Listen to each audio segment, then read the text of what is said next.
on the line here, especially for King Empire, because now years as well.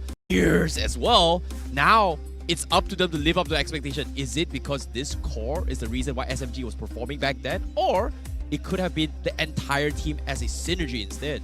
I think Team SMG definitely had a strong synergy back then. And as someone who was a fan of Team SMG back then, I will personally say I do have a bit of a love-hate relationship with the players sometimes, because their performance can be a little bit inconsistent. When it's strong, it's fun to watch, but when it's not, sometimes it's a bit of a draw. Of course, but of course now the opponents here from the side of RSG, of course, instead of the two handsome gentlemen going to be drafting and planning out all the strategies for RSG, we have to talk about a little bit of a roster change coming from RSG and why, because their 2-1 yesterday was so shaky that they almost lost their final game. And this time, am I seeing this right? They swapped Repo back in. Yeah, looks like Kaiser got his chance to shine on the stage here. I honestly am quite impressed with how well Kaiser played, considering how many seasons he's been off the stage of MPL. But it looks like Rippo has been brought in to try and clean up the gameplay of RSG MY a little bit. I will agree with you. Yesterday, as someone who personally experienced their match, I believe, against Monster Vicious, it was a very, very messy and not at all like the RSG MY we've come to expect from their performance in Season 12. You know, it's funny considering that we had this chat with Rain as well. He said that, hey, RSG is currently in his interview, right? I trust this team. You know, this team is the prime of RSG. It's the best of RSG they've ever seen. He really, really confidently says that, hey, it's going to be the best here. But seeing how yesterday's performance, I don't know if it's because he's just being overconfident, or the stakes and competition in this entire season has really rised up in terms of intensity and skill cap. Well, depending on the team as well, sometimes players can take a moment to really start getting off the ground running at the beginning of a brand new season. So hopefully that was just an exception here, and the team will be able to coordinate and pull themselves together much more cleanly here. The same can be said for King Empire, because they got very close to losing their matchup yesterday as well. So both teams gonna want to prove themselves today. No, now I would like some verification, right? Like, I don't know if production's gonna verify for this for me, or are you gonna verify for me for this as well? Because Karakuri said that, you know, the only reason why Repo didn't play yesterday because he was preparing to get married. I believe now that's he's the playing, case. so he got married yesterday, and is that the case now? I don't know about that one. I feel like you're gonna have to ask Rippo himself. I'm sure he'll have a lot to say after the game, especially if they do win. But let's ask a question here. This is a quest for New Empire to challenge the old guards. Will they be able to prove themselves the prime rulers of the stage? Well, this is going to be a tougher year. We're talking about the prime form of each other, right? In this case, RSG, you know, he said they are going to be the prime form ever. It's the best RSG has to offer. But King Empire, well, they are here to make a staple name, right? It's their first time into its MPL as a brand new brand, of course. But of course, the players themselves, they have old guards and new fresh players. If you think about it, based on track records, yes, Sasa Smooth, past champions before. They have played it multiple times, but Dato hasn't exactly had the greatest track record. Skill-wise, he's trying to prove himself, but he doesn't have the great track record. In this case, Repo has been known to shut people down for that regards. Yeah, but it's not as if RSG themselves are the cleanest. Lolil here is gonna be someone that a lot of fans have their eyes on. He first made a mark in MPL for his flashy plays in the EXP lane, and since switching to the gold lane, his success has been a little more inconsistent. Sometimes his aggression gets a little bit of the better of him. Now that I think about it here, I think his only two heroes that, like, the most consistent-wise has always been the Beatrix in the previous patch, if you base on the hero stats that he's had. 1-1, he wins it, but it was very shaky multiple times. But based on the current trend as well, we do start to see a little bit more Roger into his gold lane occasionally. I think even in the other regions, well, MPL ID and PH, we do start to see a lot more Roger coming in. And not to mention his signature hero, Harif, now being more popular, could be a good choice here. But let's talk about another thing that's going to be on a lot of people's minds. The brand new hero Chip, who will be available to play in Week 2 of MPL MY. Not gonna lie, you guys can quote me on this. This is by far the most broken hero ever, and I love every bit of it here as well. And the best part is, if you follow the pro guide's design in the game from Chips, it's very highly likely you will not be able to utilize the true potential of what this hero actually brings to the table. I'm not gonna lie, this character is strong when it's built with cooldowns as a priority.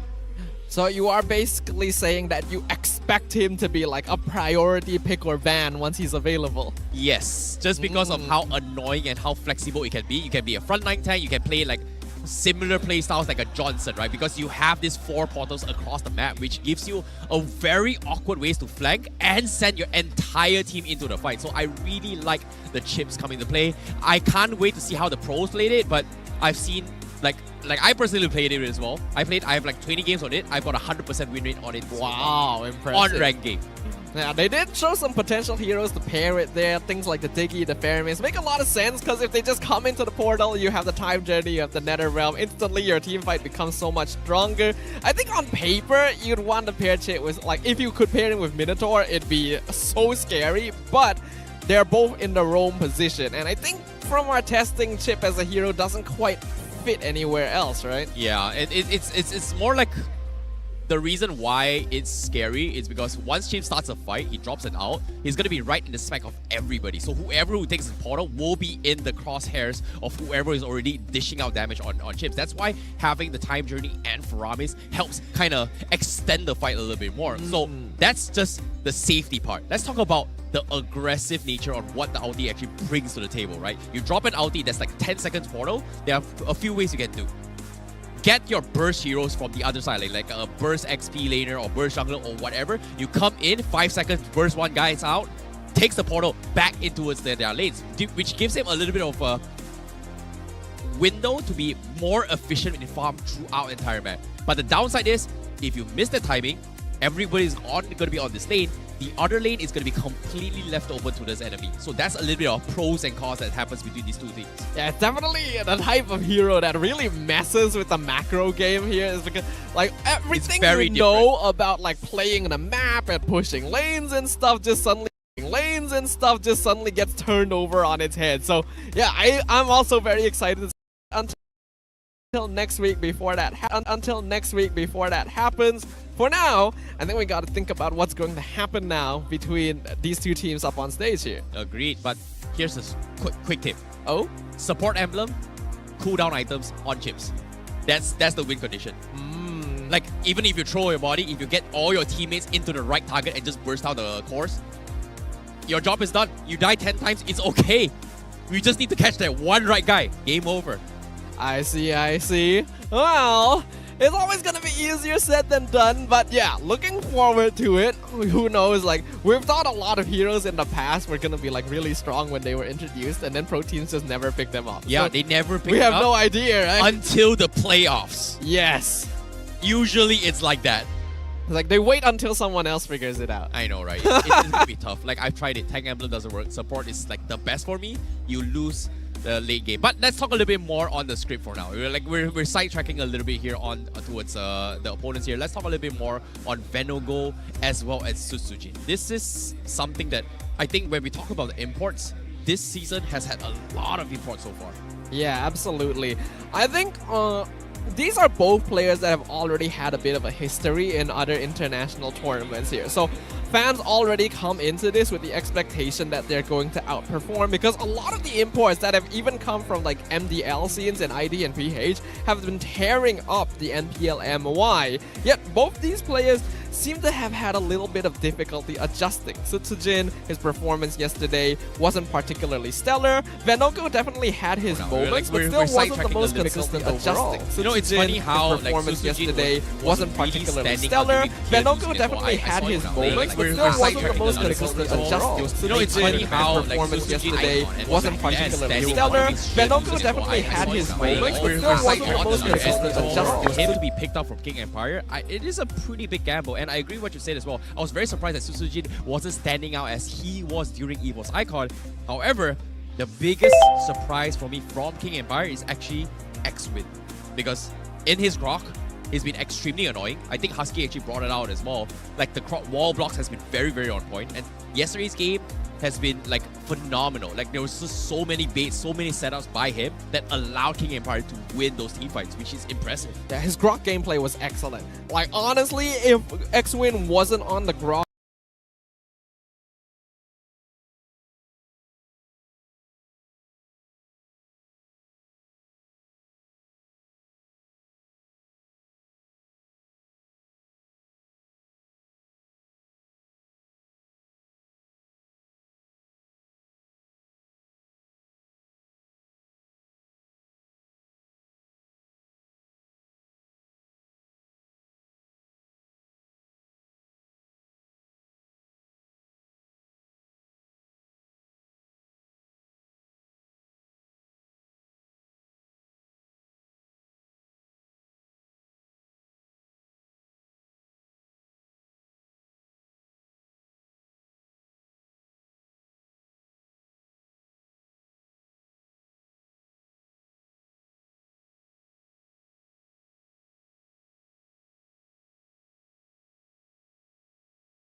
representatives that have gone to M Series, that have gone to MSC are still a little bit disappointing. And that's why there's so many eyes, so many fans on this season in particular. This is a very important year for our Mobile Legends scene here. And we want to see these players make us proud. We want to see that growth. We want to bear witness to history in the making.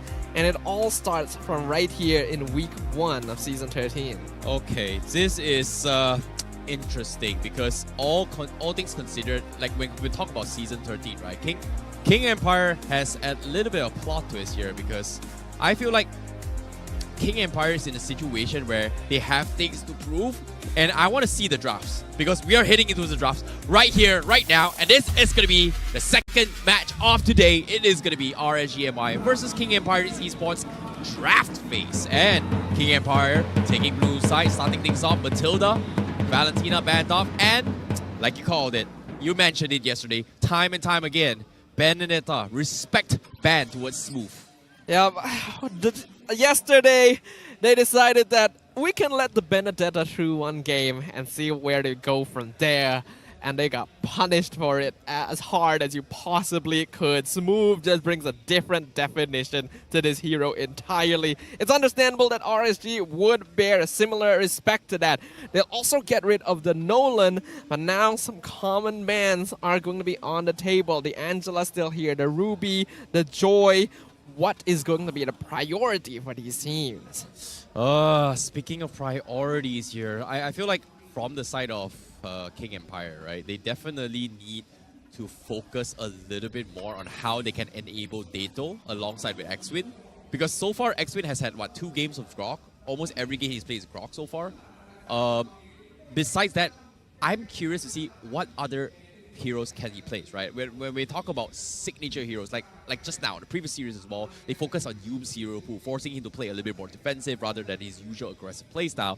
I want to see what if X-Wing plays something else but the Grok. And why? Because Grok, I know for a fact that it's a signature comfort among the tier 2 teams from Indonesia's side. And it's great for just disengaging and just annoying the heck out of the Lord. But besides that, what else can he play? What else can he bring to the table? That's something I'm curious. And of course, it's gotta be the Angela. All right, Angela sneaking past the first phase drafts. 15 total bans, 0 total picks. Well, now it's gonna be a first pick. Yeah, it the breaks first the pick. 0, first ever. Will it be get a 100% win rate? That's gonna be my question here. Yeah, Angela's a very powerful hero in the current meta because being able to just supercharge like your jungler or your EXP laner and then later down the line your gold laner is going to be very valuable in just taking straight up team fights. And the global presence that's afforded by Heartguard allows them to play very flexibly, which is why a lot of teams do remove it from the table alongside other early game supports like Matilda.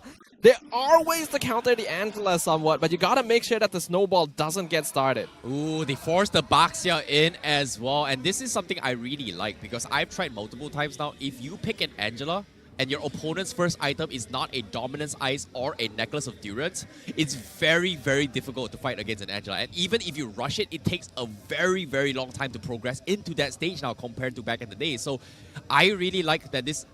they have to adapt into this situation. But I want to talk about synergies, right? When we talk about synergies, it's always been like, what, Angeling and etc. I personally feel CC with Angela is annoying. Yes. It's really, really disgusting to play with. But, of course, comfort picks here seems like they are going to lean on towards the Grok here. So this is going to be a mid-lane Angela as well as a Fredrin. Alright. Wow, the win rate on Fredrin is actually a lot lower than I thought it was, 18%. Whereas on the other side, Baxia still at 100% win rate with 3 games so far. What you say is correct. With Angela, the draft becomes all about team synergy. We've seen a lot of teams from MPL PH and ID, whenever they play the Angela, it's all about how many heroes you can draft that work well with the Angela. It's very common to see combinations of Fredrin, Barat, Baxia, CC, Roger, Carry. Basically, the more heroes that can benefit from the Heartguard, the stronger the team composition becomes. Yeah, I like it as well. Like, having the Angela, especially when you pick an Angela, you need 2 very, very strong frontliners. In this case, having the Grok and Fredrin is in the right direction. Carry pretty much negates against that. It completely shuts them both down. So this is going to be a big problem eventually in the later stage of the game if they do not out-sustain the damage that Carry brings to the table. But again, I'm a big fan of CC. But again, if King Empire decides to go for a CC, this is where Repo has more options to deal with. Because if you were to compare a 1v1 matchup for XP lanes, there are not a lot of matchups that can actually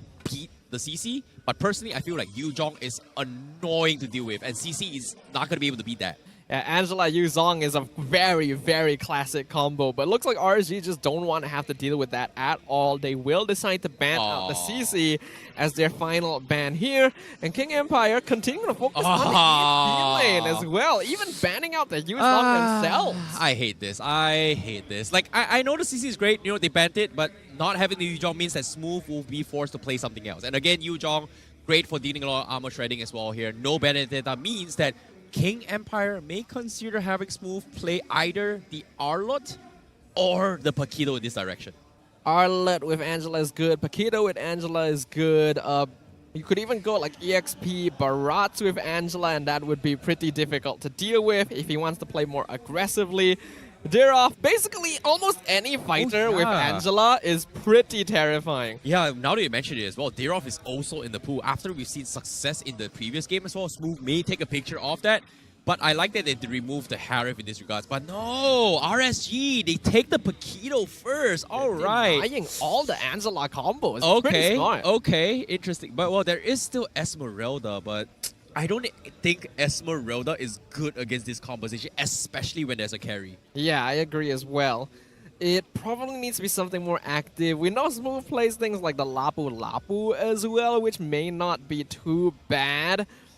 Unless they want to just be really obnoxious and they pull out like the Uranus, but I don't think so. Uranus is going to get completely destroyed by this carry, so he needs something a little bit more proactive to actually, in terms of damage output as well, because if you think about this here, the only magic damage is going to be the Angela. So Angela is not going to do the most effective damage because he's busy healing the team, and when I speak about magic damage, guess what? Problem solved. Let's bring in the Natan. Alright, Sasa pulled a big Ooh. W yesterday with it. And I'm liking this draft a little bit more now coming from King Empire. And they bring in the Ruby as well. So they've got CCs, they've got a balance of physical as well as magic damage. Maybe not so much of the physical, maybe Ruby as well as Grok probably needs at least one physical item to kind of compensate that, but I like it. It's very balanced coming from King Empire. And you literally mentioned earlier, you feel like Ruby is a little bit weaker now that they nerfed her lifesteal, but if you have the Angela hard guard, then Ruby will just never die, basically. This is a combo I used to use all the way back then when my brother actually played MLBB and he only played Angela. So why it was did your just the brother quit combo. MLBB? MLBB is the best game ever. Why did your brother quit? Well, you're an MPL caster. Aren't you supposed to convince him? I'm not gonna try and convince someone who doesn't want to play the game. Oh, and of course to close things out here, that's the final battle. We do see the Guinevere. The Storm Guinevere. What do you think of this? It's interesting. This is like we were literally talking about Guinevere yesterday and how she has been seeing a lot less play, and now Storm is going to be bringing it into the roam position, and it's a hero that he played last season as well and did very well with. If he's able to catch the hard guard target with the Violet Requiem, then it means you're CCing two people at once, but it means being able to land that.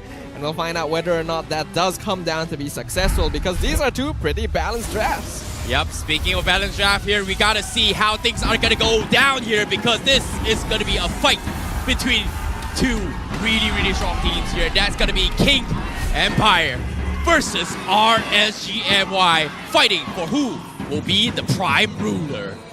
Will it be the old or the new empire that comes out on top as we enter into the land of Dawn? Looking at things straight away, doesn't look like either side wants to play particularly aggressively. What is interesting is that both are actually starting on that orange buff. Well, interesting. You know, they are playing for a little bit more aggression, I guess. I think I haven't seen the Little Wanderer. Where is he going to spawn? Okay, spawning on the bottom side. I guess they are going to be contesting the Little Wanderer here. But considering that they have this Guinevere, it is going to be annoying, right? The whole purpose of having this Guinevere as a roam is to like kind of disrupt the flow on the early phase, and this is something that Storm can do very easily as well. Yeah, now on paper, Grok does counter Guinevere quite well, because as long as you're charging up your skill 1 at the right time, then the Violet Requiem combo won't affect you. But all Stone needs to do is delay for the right timing to actually get that catch. So it's not too difficult. It's going to come down to a skill matchup between both these players, and they are on their comfort roamers. Yeah, based on what I'm seeing now, based on the drafts, RSG and Y, they do have this tendency to have a earlier power spike just because of how much they can actually threaten King Empire, whereas they need Teto to have the hard guards first before he contributes a little bit more damage for now. But based on what I'm seeing here, Storm going for the jump, win, taking a little bit too much damage, but as of now, they have to disengage, and because of this, they will be taking a little bit chill pill to set up for the turtle. Literally what I mentioned, as long as Dome waits until the skill 1 is over on the Grok, he will be able to get that combo, and now X-Win can be forced to go back and heal up, which will slow down his potential level for timing. I'm also going to be very interested about this EXP lane matchup. I feel like we didn't emphasize this enough, but this is literally Smooth versus Rippo. Yep, Smooth versus Rippo. They're doing a fantastic job, and guess what? Bottom lane, they are going to try and set up for a fight here, and interesting enough, I like how RSG MY is thinking on all the minor details, because think about this, right? The XP turtle usually is going to be secured by the XP laner. They opted to give it towards Storm so that he has an early level 4, and because of this, Win will have it a little bit slow, but he doesn't start the fight first because he gets dragged in, gets cursed, but guess what? Here comes the counter play! The 2-man catch from Storm! And he won't die, but he will trade 2 for 1. And now, RSGMY, they're looking for a third one as well, and they do get it.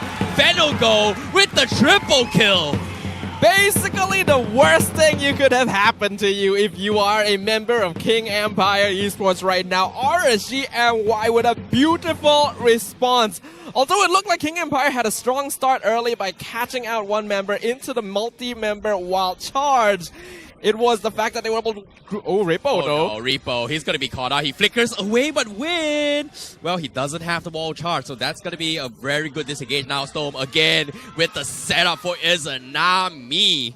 Not a lot of damage. And again, King Empire, they have to play to their strengths. Yeah, it was an unfortunate positioning where Ripple was able to get the knockout strike to push two people together, who then got hit with the ultimate from Vexana into the Violet Requiem combo, and literally nothing they could do, even with the hard guard coming out earlier.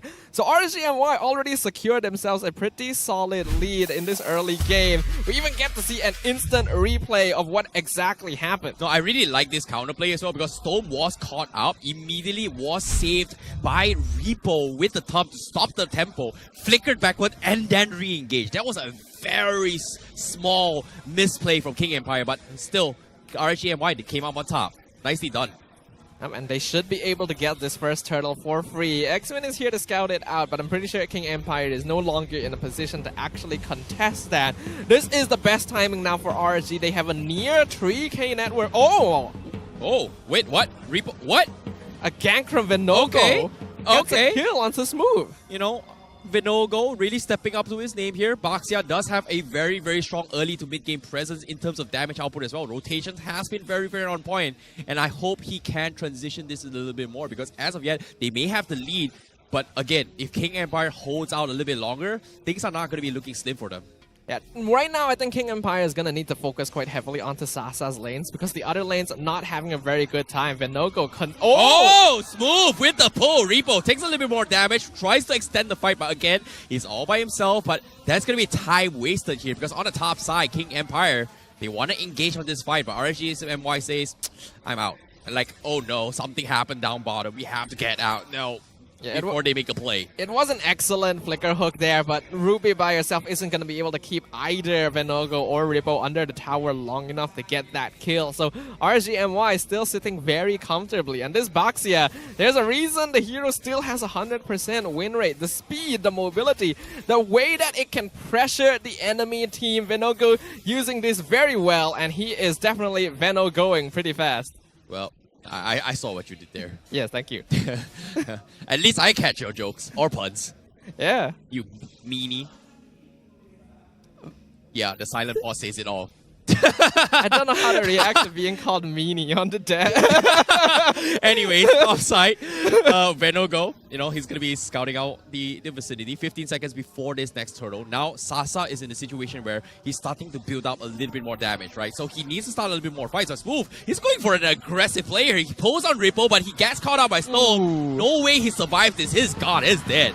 My goodness, the Violet Requiem combo into the Vexana Terrify just makes it so you can't move. Oh, okay, they're making a play up top as well. Leo manages to get out scot-free. The heals from Dato keep Sasa alive as he's going to try and juke Venogo, but the problem here is how can they deal with Venogo? Is so annoying. Susujin here is left all by himself. No hard scots available. They have to back out, and again, King Empire, they struggle with their bursts. They have the sustains, but they need some damage somewhere along the line soon. Yeah, that triple kill from Venogo early on may have been a little bit too much. Sasa now even going to be targeted. Okay.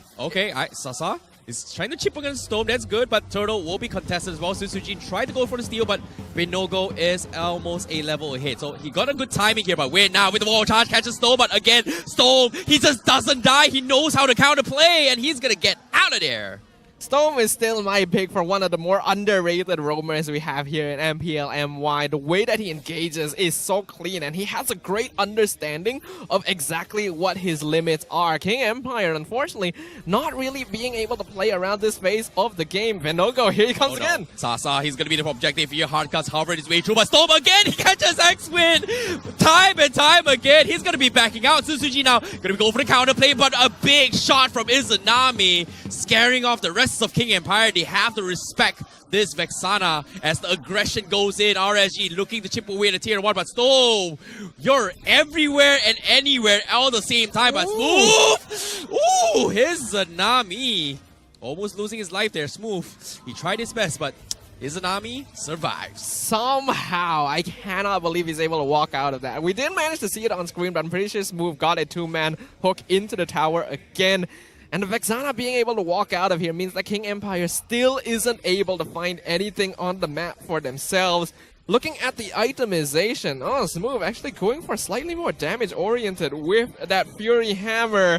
Here comes RSGMY again. Yep, they're gonna make an attempt here. Storm missing the catch. He's gonna get disengaged, but Susujin anticipate the catch, and now is gonna go for the play as well. Now is Anami drops the Lord, and now Susujin somehow survives it all, and Dato didn't even need to expend the Heart's Guard. So sustains are starting to show on King Empire. It is starting to get a little bit troublesome for RSGMY to deal with them now.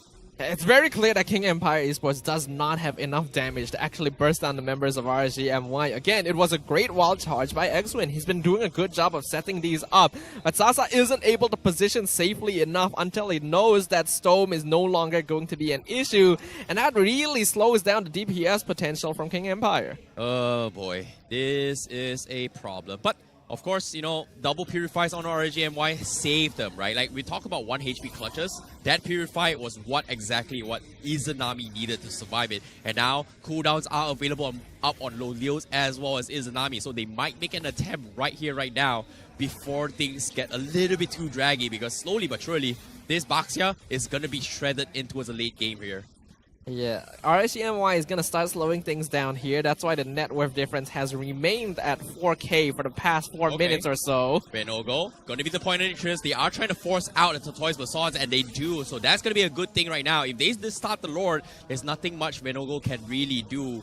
But, of course, with the help of Storm, they can be one-shotted still with Izanami. They have no taps on where he is. Except for mid lane, but still, this is still very, very risky. Storm now missing the timings here, so with the power of nature, he's going to be able to walk out scot-free, and again, the dance continues to begin.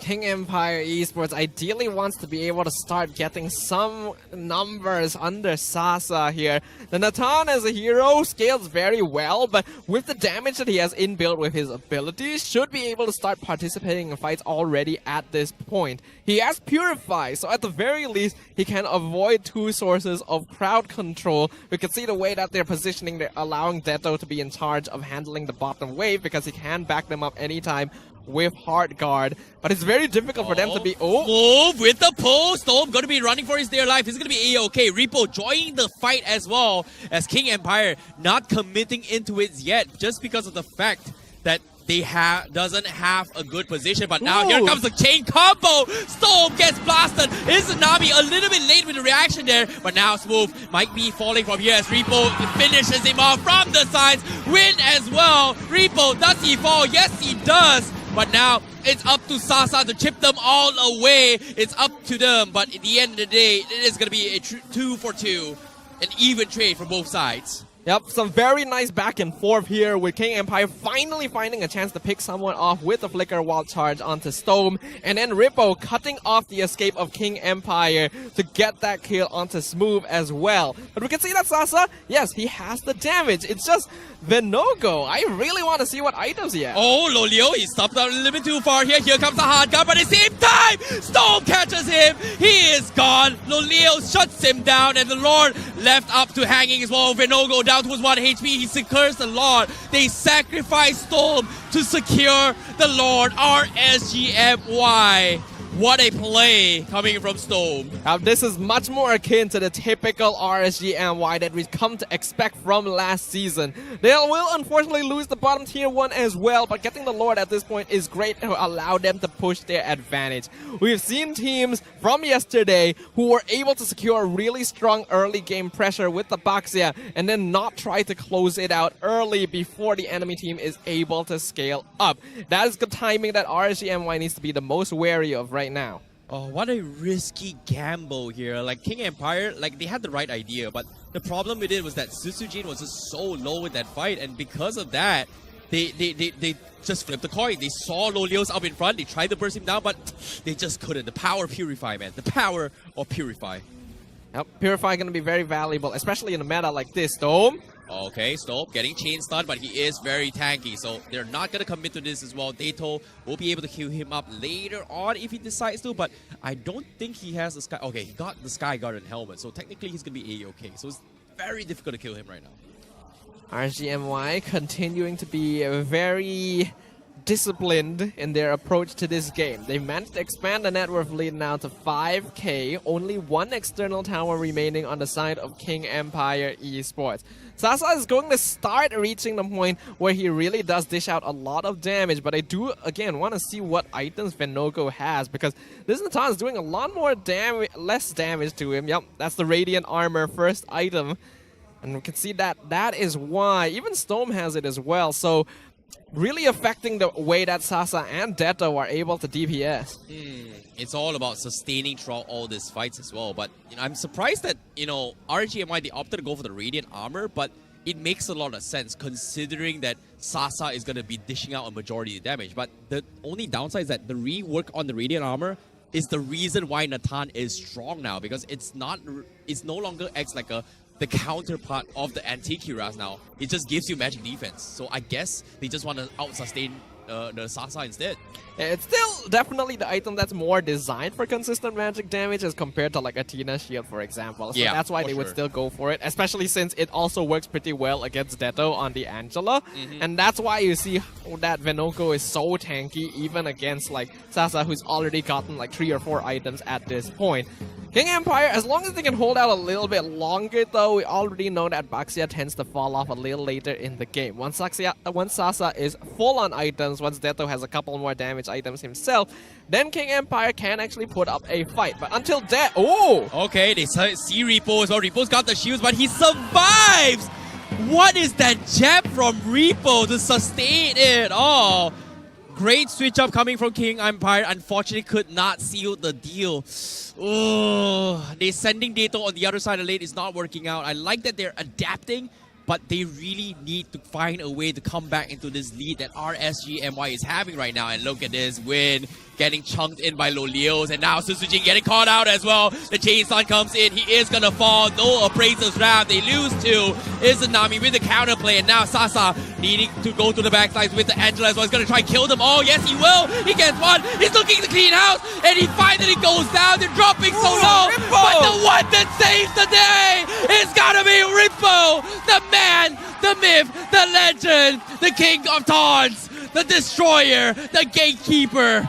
Oh, what a play! Complete wipeout here on King Empire Esports. MY with an incredible team fight once again. Susujin being caught out by Storm, and at first when it looked like Sasa would be able to clean up the rest of the team fight, he finally would fall, and Rippo always late to the party, but he arrives exactly when he means to and cleans up the rest. Imagine if they had actually managed to pick him off earlier in the gank down bottom. It would have been a completely different result. Repo is in a very, very tanky situation. It's almost impossible to kill right now. He's got the damage, he's got the sustains, and now the Lord will fall. MY looking to close out game 1 against King Empire.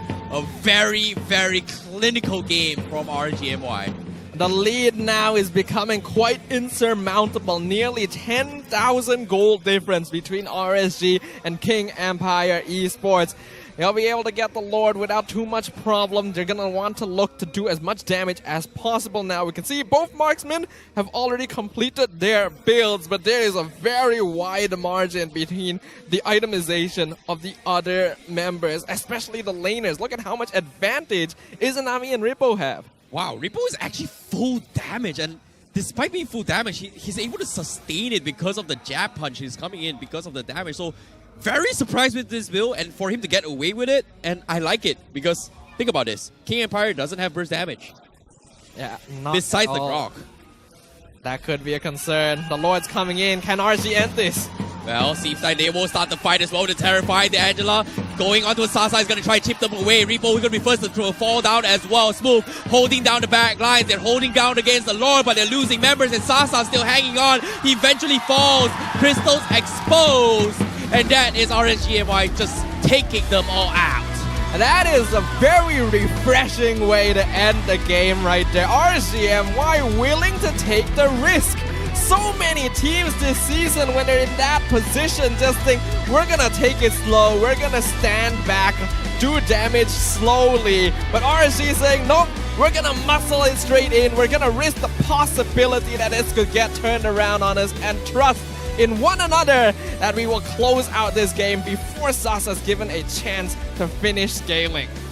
Oh boy, this is a good game coming in from them as well. And you know, the win conditions was very difficult for King Empire. And not gonna lie, I may like the Angela combo, but of course, Angela as a mage, it requires a lot of go time. It doesn't have that finesse a Vexana brings to the table, a Nana or even an Aurora that brings to the table in terms of burst damage. It's all about sustains, and in this case, because of that, they were able to utilize it and counterplay with that. But even then, props to Sasa, because he almost made it work multiple times against RSG MY.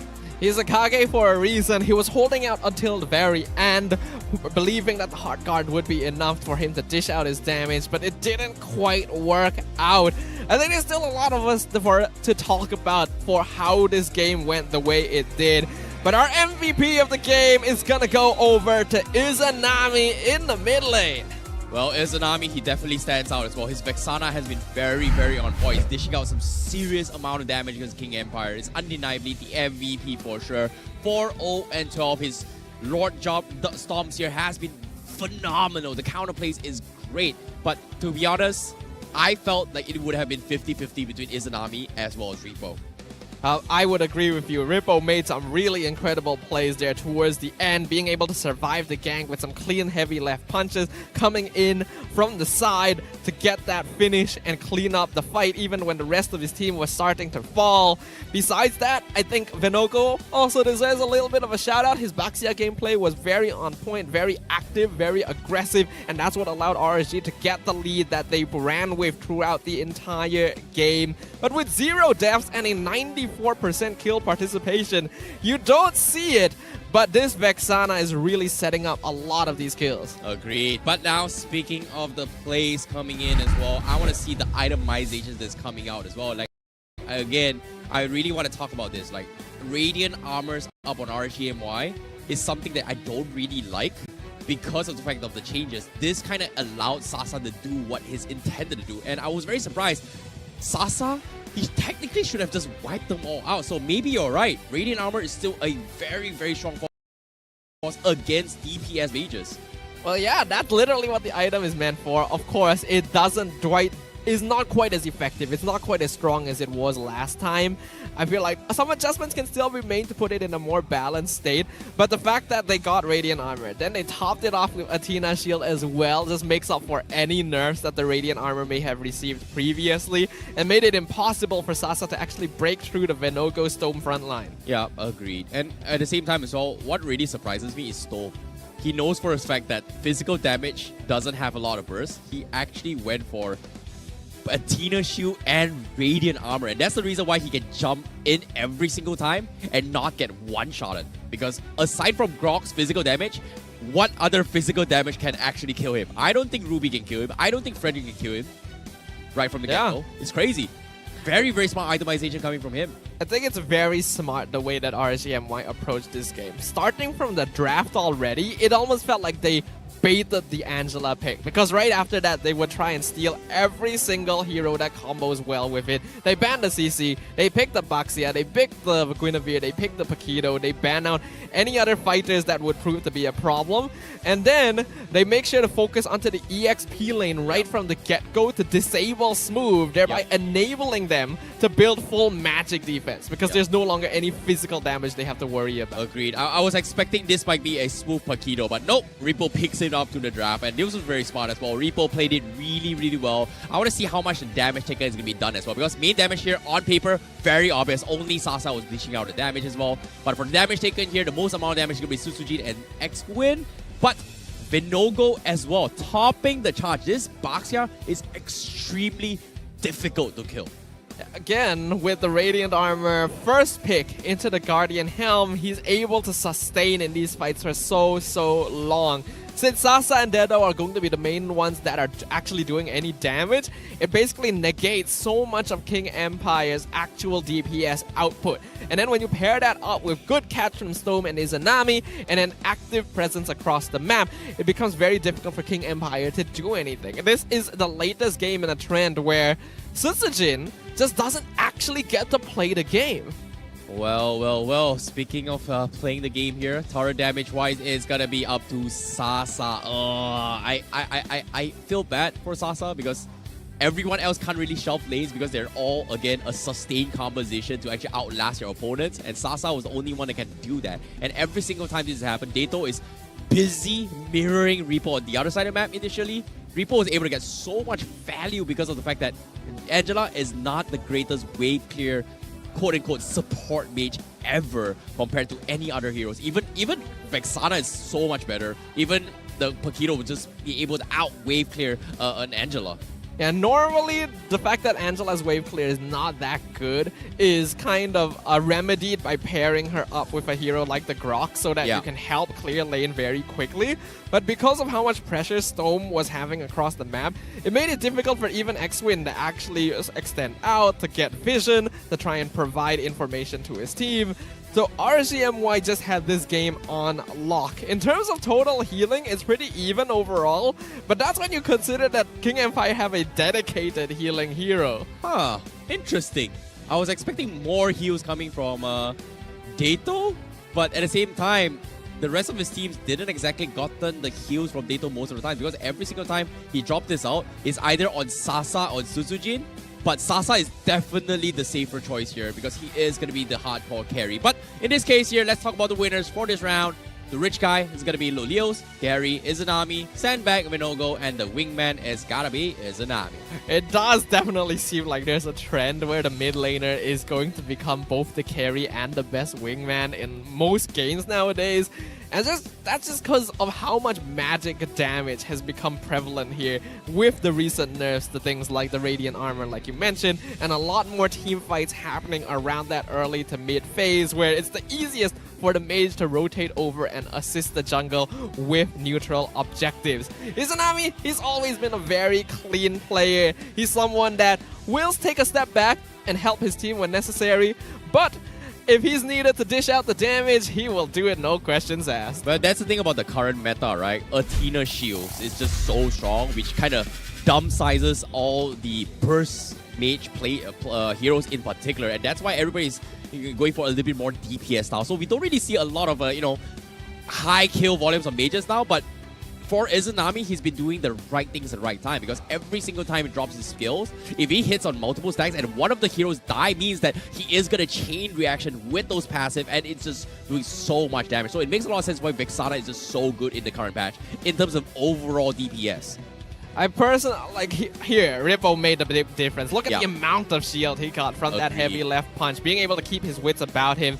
And I do feel like the Fredrin pick was kind of a disservice this game, because Sutsujin, again, can't really do anything. You pick it into the Baxia. Yes, it works well with the Angela, but I don't know. I feel like it wasn't the wisest choice. And in this fight, when it seemed like King Empire had a chance, Ripple comes in to rip it away from them. Yeah, it feels really bad as well. At the last moment, the taunt coming in, stopping Sasa from auto-attacking, finishing the kill was pretty much a nail to the coffin. I'm not sure if Sasa went for the killing spree, but I don't think he did. But if he got the kill, maybe he could have survived a little bit longer. Maybe, but I know, you guys on the desk didn't like killing spree, but personally, I like it.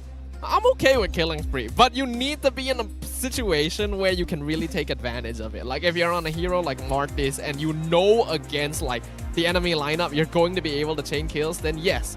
In this case, you're playing the Natan, you're playing with the Angela. I think there's a certain expectation that the enemy is going to be building a lot of magic defense. So you gotta be prepared to deal with that. Agreed. And speaking of magic damage here, we've got the MVP Vexana as well. Guess what? For you guys watching at home, guess what? There is a brand new rarity for Vexana's new skin. It's called the first ever Zenith skin. You've never heard of it like this. Sounds very cool. There's collector skins, there's legendary skin, there's epic skin. This is a Zenith skin, Vexana's Twisted Fairytale, which is currently now available for you guys to get at home. Yep, it's been available since the 25th of March, and it'll be available until the 30th of April. And all you gotta do is participate in the Twisted Fairy Tale draw event. You can enjoy 30% off on your first 10 times draw, and 50% off on your first daily 1 draw. And you even stand a chance to win other things like Vexana's battle emote, like elimination effects. You guys know the drill by now. It's a very pretty skin, so make sure you guys check that out. Funny thing is, I didn't know about this, but now I know it. I am actually gonna go home and buy it later. Yeah. You sure you can you will you be able to roll it? Good question. That is gonna be another question mark. I've tried it before in the past. I did not expect it to be very difficult. But again, it's very nice. I like it. Collector skins or not, this is a first ever skin. I haven't checked it out yet, but damn, this is gonna be cool. Zenith. Surprised you Like, I haven't never checked knew it there was out. something Like, it's else been in the higher than game that. for a little while. That's the thing. I play a lot of Vexana, but I don't really buy skins because I already have skins. Ah, but this is different. This one is Zenith. Zenith. It's Zenith, bro. I think we already got a chance to see it earlier as well, if I'm not wrong. Like, Izanami was using it. It's very pretty. Like, I'm honestly surprised at the quality of the model. Either way, we've talked about skins enough, I think. Let's talk about the game. RSGMY, 1 game away from victory. Do you think they'll be able to clean sweep this?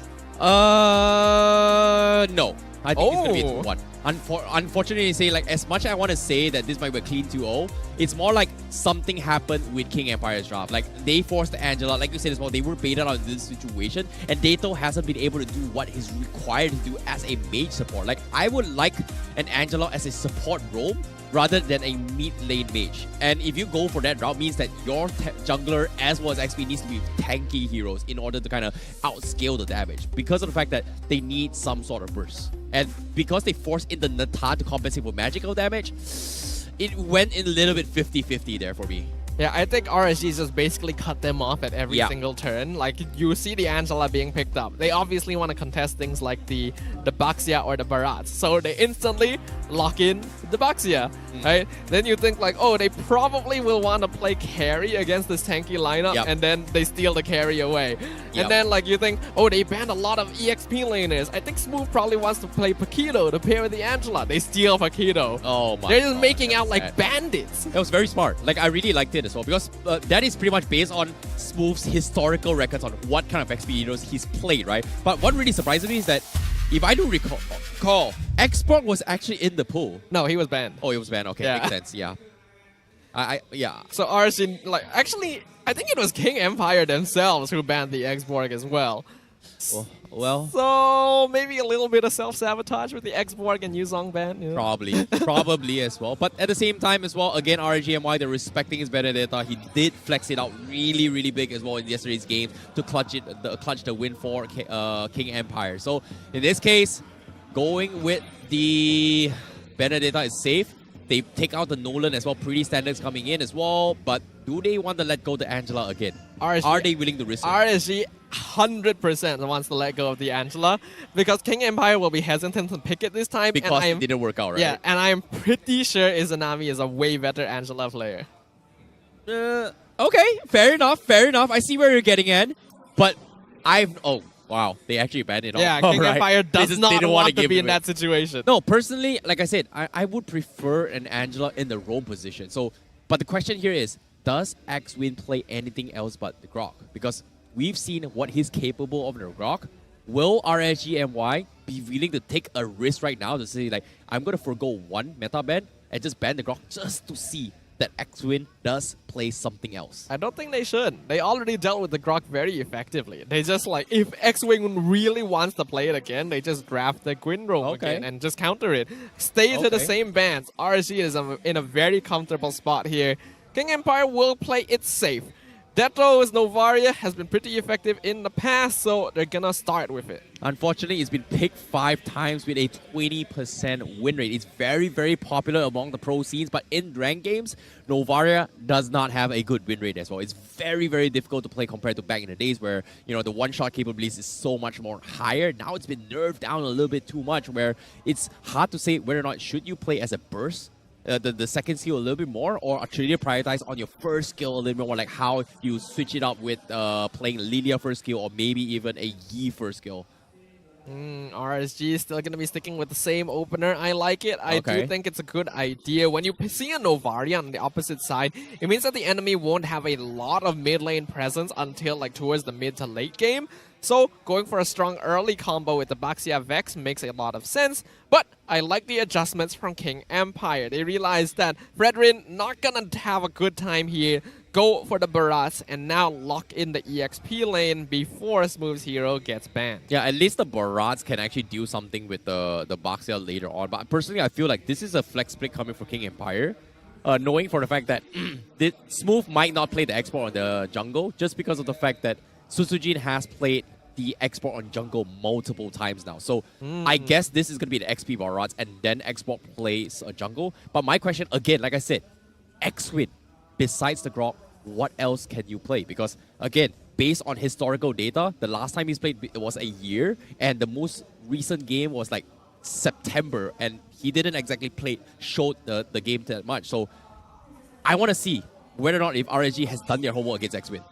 We will see indeed. They pick up the Claude, which so far still 0% win rate. So RSG looking to challenge that statistic.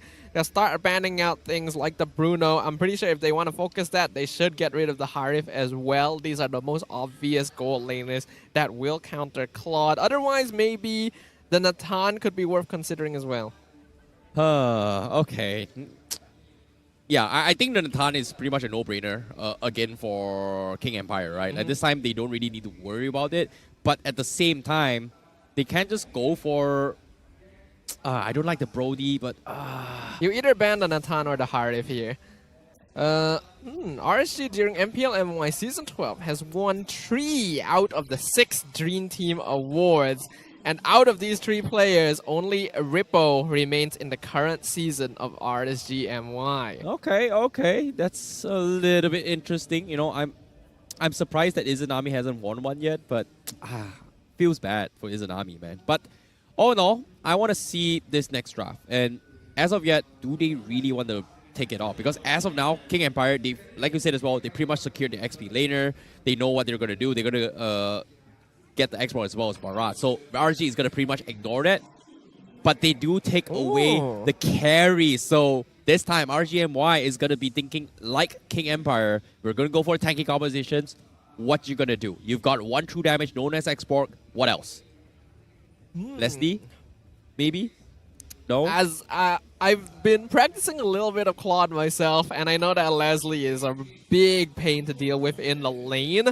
But the hero's not in that good of a position in the meta, so I doubt it. I still think that King Empire will prefer like a Harif or Natan in this case to counter Claude. Okay. But it will also depend on how much of an early game presence RSG actually will have here. I think the Barats has very, very strong early presence. If you play the jungle Barats, you can actually pull off the Harif. But again, King Empire, they have to snowball very hard with this. But of course, Lapu Lapu will be picked here, so this is going to be a signature for Repo. Nothing out of ordinary for him.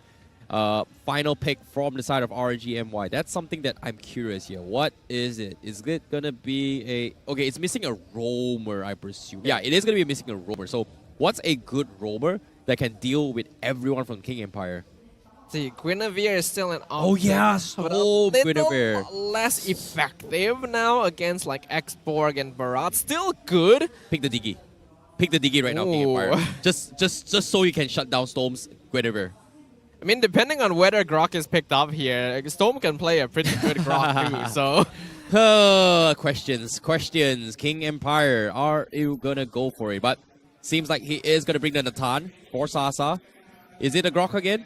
Is it? It is, okay. If that's the case, I think Guinevere is still a pretty safe choice for RSG. I'm trying to think of what else they might want to bring to the table here, but that seems the most obvious to me right now. Oh boy, RSGMY. Okay, so what you got? Guinevere, Diggy, Guinevere. I think Guinevere isn't too bad. Like, he played it really, really well, considering that this time it's very similar to the previous game, right? Like, they don't really have a lot of physical damage except for the export. But does he want to risk challenging against an export? I don't think so, right? Yeah. I don't think he would do it. So he can switch it up a little bit here. Let's not play the Gwen. I want to play a Kaja. No, not Kaja. He needs something tankier. No, Kaja's out of the equation. Yeah, I think Guinevere makes the most sense. I like feel DP. like I'm forgetting something. I mean, Ruby is still... Oh, Oh! huh? The Raph Baxia combo. If you want Baxia to move even faster in the early game, bring out the Raph. I like Matilda Rafa, but I like Matilda Baxia, but Rafa, okay. Yeah, it's something that teams have used in the past. It's actually not a bad composition at all because that holy healing being able to deny slows means it counters the X-Borg as well. What? Rafa Baxia. Okay, if Mali could see this, he would be very, very happy. But nevertheless, here, RSGMY trying something new. I've not seen this played by Storm, and I'm genuinely curious, is this going to be a workable strategy? Are we going to see the 2-1, or is RSG going to take it 2? Oh, this is something that I'm excited for. Ladies and gentlemen, this is Game 2. This is RSGMY versus King Empire. And the old kings of RSG, one game away from securing a victory yet again in Season 13. Will the brand new Empire flourishing be able to take them down? This is going to be an interesting game overall because both sides do have some early game presence right now, but by picking the Raph, RSG have basically put themselves in a situation where they really have to dictate the pace of the first couple minutes. I don't know. Like again, this is the thing about Baxia, right? Wave clear, amazing. Barats takes a little bit more time to wave clear here, but I like that reset because just now we did see a little bit of a glimpse, right? Venago was ahead in terms of first wave clear. Sutsujin is taking a little bit more time, but with this reset, it allows Sutsujin to mirror Venago right now. And another is, oh my god! X-Win, you're doing him dirty right now. This is very bad. This is gonna allow Sutsujin to get such a notable level. Do it again. And Storm can't really do much to stop him either. Okay, X-Win. He's calling in the entire team here coming from RGMY. X-Win, I dare you to do it again. Reset it. No, okay, he's thinking. No, he's taking a little bit too much damage. Sutsujin, he's down to his level 3. He's almost 4 as well. He can't choose to fight this as well. He needs the creep. Sutsujin almost getting his 4. He got the 4. Now, does he choose the fight? Go for the bite. Yes, he does. He gobbles him out, spits him out. He's gonna get focused down, but he doesn't die yet. He's gonna try and turn the twice against X-Win. He finally gets mowed down. That's gonna be first blood for Smooth. Well played for King Empire. Beautifully done. Now that X-Win doesn't have to worry about the presence of the Guinevere and he knows that there's no way Sutsujin will be bullied by a Raph, he can choose to play as aggressively as he wants. Double reset into the setup kill. And now King Empire have a notable EXP lead. Oh boy, X-Win, you gotta do him dirty like that. I can't believe you actually did that. And Sutsujin is just so smart. Oh wait, I'm a level ahead. Let's punish him. Bye-bye. Sutsujin finally gets to play the game.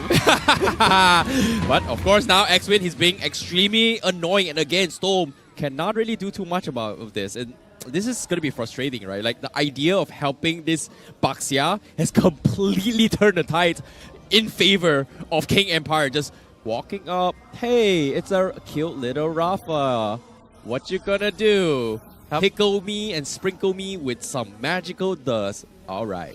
You definitely seem to have a bias against Raphael. Obviously, I do. Yeah, pretty obvious I do. But at the same time here, we do see a little bit more aggression. Vinogo struggling to clear his orange buff right now. X-Win continuing to apply pressure here. He doesn't really have the space. And guess what? X-Win level 4 already as well. Here comes the Astro Echo coming in. Wall charge getting completely cancelled out. It's Tsunami! Saves the day. Stops them in the track before they counter engage. Completely shutting down X-Win. The savior is Tsunami once again. They were able to get the kill on X-Win, however Sutsujin still managed to steal the orange buff. He's 2 levels up on Venogo. They're gonna jump on X-Borg. Oh no, X-Borg, he's got the flicker out. Smooth, he's gonna be A-okay now. Dato dropping his first kill, they have to disengage, you know, very clean one. But of course, RGMY now, they're not out of the equation now. With that play from Izanami, giving them a small room and opportunity here to kind of get the space and farm. But I agree what you said as well. Venogo right now, 2 levels behind Sutsujin. Oh my god. Let him play the game, man. That's not a situation you want to be in. As a Baxia, you really do want to be at least even, and the ideal is that you are ahead. It's a fairly snowball-style tank jungler. where you want to abuse your mobility and overall impact on the game to really pressure the first couple of minutes, especially if you're pairing it up with the Rafaela as well. King Empire has just nipped this in the bud entirely. And while RSG is struggling to catch up in terms of EXP and gold, the game will proceed in King Empire's favor. Oh boy, let's see. Turtle in his favor. X-Win, does he go for the reset once again? But I don't think King Empire wants to reset this. Like, they want to take this as quickly as they can before RGMY allows Loleo to scale, because eventually the Blazing Duet is going to be the key winning factor for RGMY.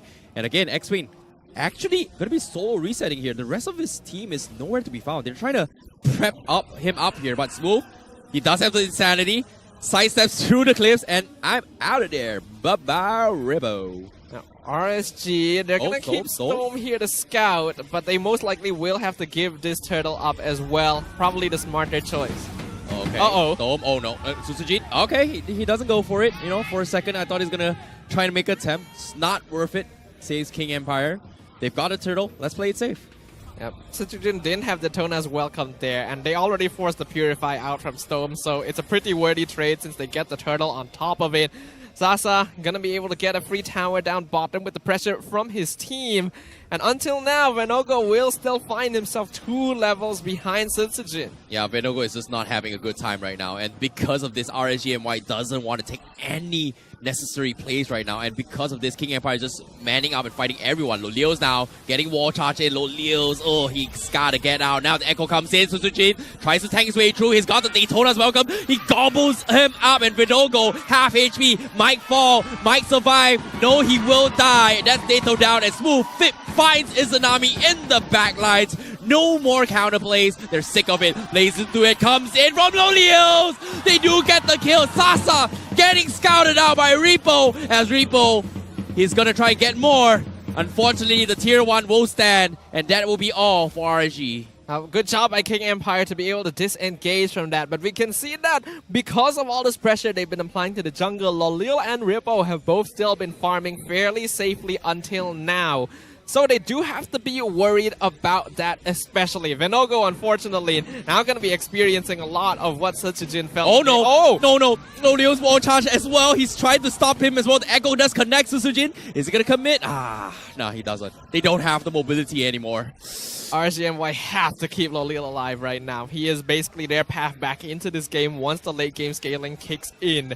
They need to recognize at this point. Oh, Venogo, this is risky. Oh no. Sasa taking half HP. Storm, does he have the baptism? He does. He connects on Sasa. He goes for the purify. He's going to get out. Side steps coming in, and Venogo will be able to back off as well. Susujin looking to go in for the bite as well. Venogo dropping down towards half, but again, King Empire doesn't want to commit to this. Win Sasa very low, no follow-up whatsoever, and Dato is very occupied down towards mid lane, and he's not going to be there to snipe anyone from inside RGMY. Now, I do have to respect though that despite the gold and EXP disparity, RGMY is still willing to make these aggressive plays. They're still trying to force out resources from King Empire Esports, and the fact that they are not being punished, they're not losing any bodies in these aggressive plays is actually very beneficial to them, because it's forcing King Empire to make very responsive rotations and not take advantage of the lead and map control they have. Again, the kiting begins. Venogo only level 8. He's 3 levels behind Sujin, and this is not worth it. And now here comes the gobble up. They actually get stole. Wait, what? He purified out in the last second. And Sujin now in a little bit of trouble as well. They do have to collapse. He gets the turtle, but the rest of the team will go for the skirmish. Venogo tanking with the toys with Sons. They can't seem to take him off. They pop the Insanity. Does he kill him? Yes, he does. And that's going to be Smooth. They takes him out. Repo, Venogo down. King Empire will continue to go more further distance as Loleo is in an awkward position, but he hurts. He's doing a lot of damage. Can he kill Win? Can he get out? Yes, he does. And the snipes, oh, it connects. Yep. But Loleo, is he going to greet this out? He is still okay here. Okay. He's fine. He's out. I was respecting RSG's aggressive play, but Loleo. No. Okay, he's fine. All right. Okay.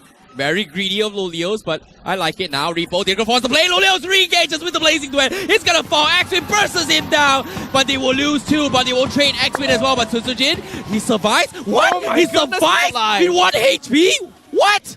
All of these sacrifices would be worth it if they could take out Sujin, but they're still not able to finish him off. The lead on this Barat is too much for RSG to overcome. And even though they were putting themselves in a pretty good spot up until now, the choice to take these repeated battles when they know they're at an advantage is really costing them. Hey, the power of turtle buffs, man. Like the shields just give you that extra oof to survive that. That's, yeah. I don't know if it's luck or skill, but damn, that's gotta be so close coming from King Empire. They really did count their lucky stars, and now Tsutsuji continues with the pressure now. Astro Echo being popped up, Storm taking a little bit too much damage. Win might actually kill him up. Oh no, goodbye Storm, you're deleted from the game. You can't play this anymore. Goodbye Rafa.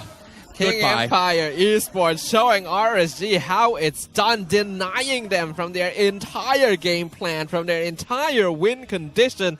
A 6k net worth lead even before the 10-minute mark. Lalil, his farm has definitely been slowed now that he's been taken out once. Sasa has the level lead on him again.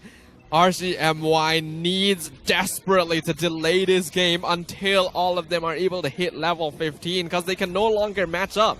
Alright. Speaking of the Lord here, he's not being dragged out with no goal. He's going to be scouting in the wait as well. So Tsujin getting chains down all the way through half HP. They're going to collapse on him. Can he survive? They told us welcome, not going to be popped. He gets bursted down, and now King Empire forced to go for a scramble. It's up to Smooth to go for the insanity, but no! He gets chased down by the Lord. He needs to get out. He gets picked up. Oh no! It's a disaster. RSGMY finds the opportunity. Now they won't take the Lord, and they won't come in for the kill. And Dato! Oh my he goodness! tried to snipe me, no go. No, he survives. Literally doing what Sutsujin did earlier and surviving by the skin of his teeth. Literally the moment I say RSG needs to wait until they're level 15 to do anything, they make a massive reversal around the Lord pick, targeting Sutsujin when the rest of King Empire, especially X-Win, is not in position to protect him. That's gonna even up the odds quite a bit here. That is by far the most unfortunate thing that can happen to Smooth, but they deserved being punished for that. Like, Susuji was in a very awkward position, and RSGMY was able to understand and identify that, wait a minute, why is this jungler so in front? And I don't think his teammates can back him up. Instantly, they just melt him down. Nicely done coming from RSGMY. Sutsujin just got Guardian Helmet. Now I'm very curious what his item build has been up until now.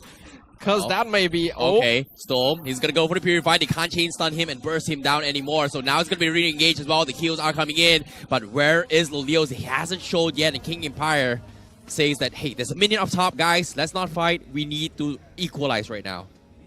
We need to stabilize. Looking at the itemization, Sutsujin went for Radiant into Blade Armor here. Okay. It's kind of interesting that he would go for Radiant because that's meant to counter the Rafaela. You normally want to go Athena if you're trying to counter Izanami instead. And I don't think Stone would do all that much damage overall.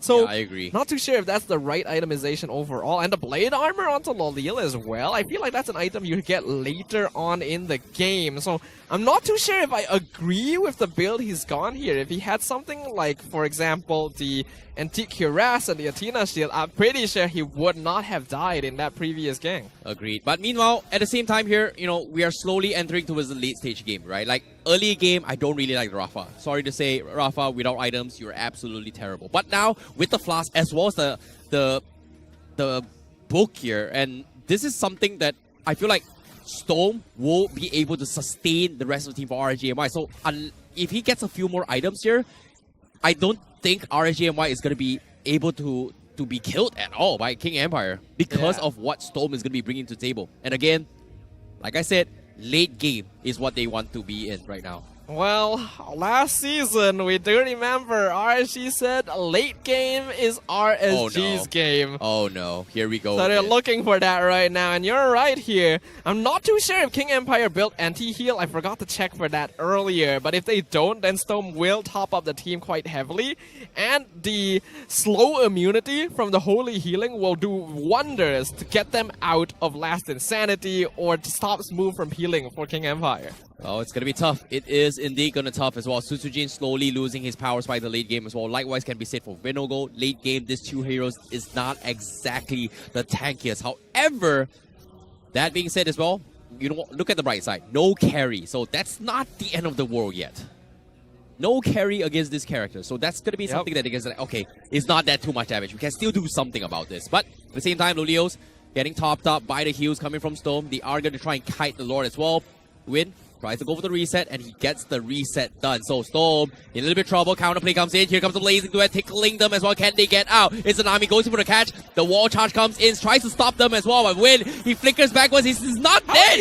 Win survived in the last take because of this. RSG MI, they might lose a little bit more. Smooth, he flickers forward for the Insanity. He gets one before going down. It's going to be a 2 for 2. And Lolios survives. And now it is going to be a 50-50 trade, but now RGMI, they have to give up control, and King Empire, they can rush this if they want, but they don't want to, do they? Yes, they do. They should definitely rush this, though they have to be careful now that Benoko is back. We'll see whether or not they can force the 50-50 because they don't have Smooth and X-Win to be able to deal with it. Oh no, Lolios! He finds the backlines! The Lord stop canceling off, but he still will fall! A great valiant attempt, and now Suzujin dropping down low. Does he win the retreat? Yes, he does, but no go. He's out of there. He's gotta get out. There's no way you win a level 15 retribution, my friend. This is a bad habit once again. Lolil has a tendency to get a little bit too aggressive in these situations. You'd think that you'd be protected if you have Wind of Nature, but Detto doing a great job of keeping the Claude on his toes. And now with the Lord pushing in for King Empire Esports, RGMY will need to mount a defense. Hey, AI winning prediction, 38% in King Empire. Guess what? Well, looks like it's the other way around now, bro, AI. But nevertheless, Suzujin, Retri, catching on Repo. They are slowly chipping away at the inhibitors, while RSG will be able to defend against this once again. But Smooth, again, the core member of the former XSMG, now King Empire, proving to make a statement. Inhibitor goes low, but no! Wait, what? Huh? Izanami? How? How did you find Sasa across the wall? They got the Terrify into the Holy Baptism, and then they just brought him 100-0. Sasa! He didn't even have Purify too! He just got caught out! Wow, his Purify was on cooldown, but at the same time, what a catch from Izanami, the MVP from Game 1. Izanami continuing to be the backbone, the pillar for RSGMY, instantly reversing a dire situation. And now RSG, they want to look for structures again. The Prince of Mage showing him why his royalty. But now the pull setup comes in as well as Smooth. Tries to go for the Insanity, but Blazing Duet doing so much damage. But they've lost Sasa, they've lost members, and now they are completely being overrun here. Smooth gets a couple of trade, but at the same time, they have to back out. So great defense coming from King Empire despite losing the initial engagement. Ooh, things are starting to get pretty tense right here.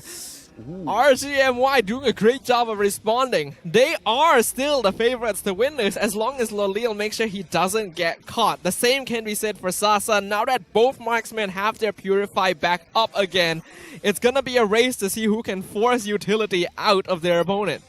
Well, this is going to be a very, very long drawn-out game. It seems like late game is RSG's game, but as of now, Izanami is just what's keeping RSGMY's game alive right now. And Lolios, he's got to pull one very, very big play because as of yet, we start to see Deto's first skill start to hurt. Barely like a second of touch right there.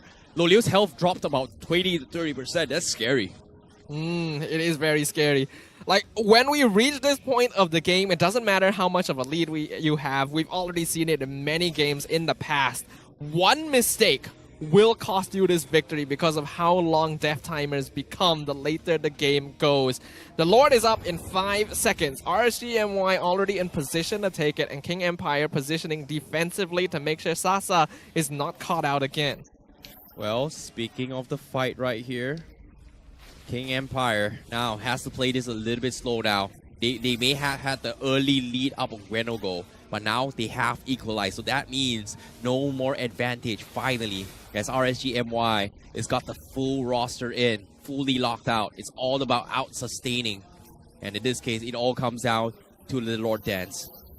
Sujin and X-Win now have to be careful. They no longer have the safety net to be able to just walk in front without caring about their own preservation here, because they're not tanky enough to survive RSG anymore. Oof, Deto almost connecting on Izanami. Suzujin makes for the Daytona's welcome, doesn't connect, so that's going to be 2 spells wasted so far. And RGMY, they're like, you know what, I'm going to split push. And interesting enough, King Empire, they're sending Dato to deal with Lolios, and I don't know if it's the right matchup, but because of this, if Dato doesn't make it to the fight in time, RGMY may be able to rush the Lord right now. And as you can see it, Dato, he showed himself up top. RGMY going to be manning up right now. Lord, half HP. Repo going to be starting the fight as well. And Repo! He goes the back lines. He catches on Sasa. And now Sasa manages to get out of the safety. He gets bursted down.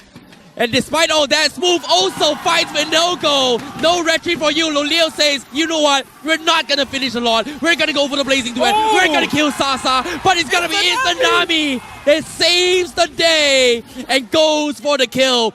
1v1 now. Dato Izanami, Prince of Mage. He's got the damage. 1 more HP. Oh. But it is going to be enough. King Empire keeps him alive.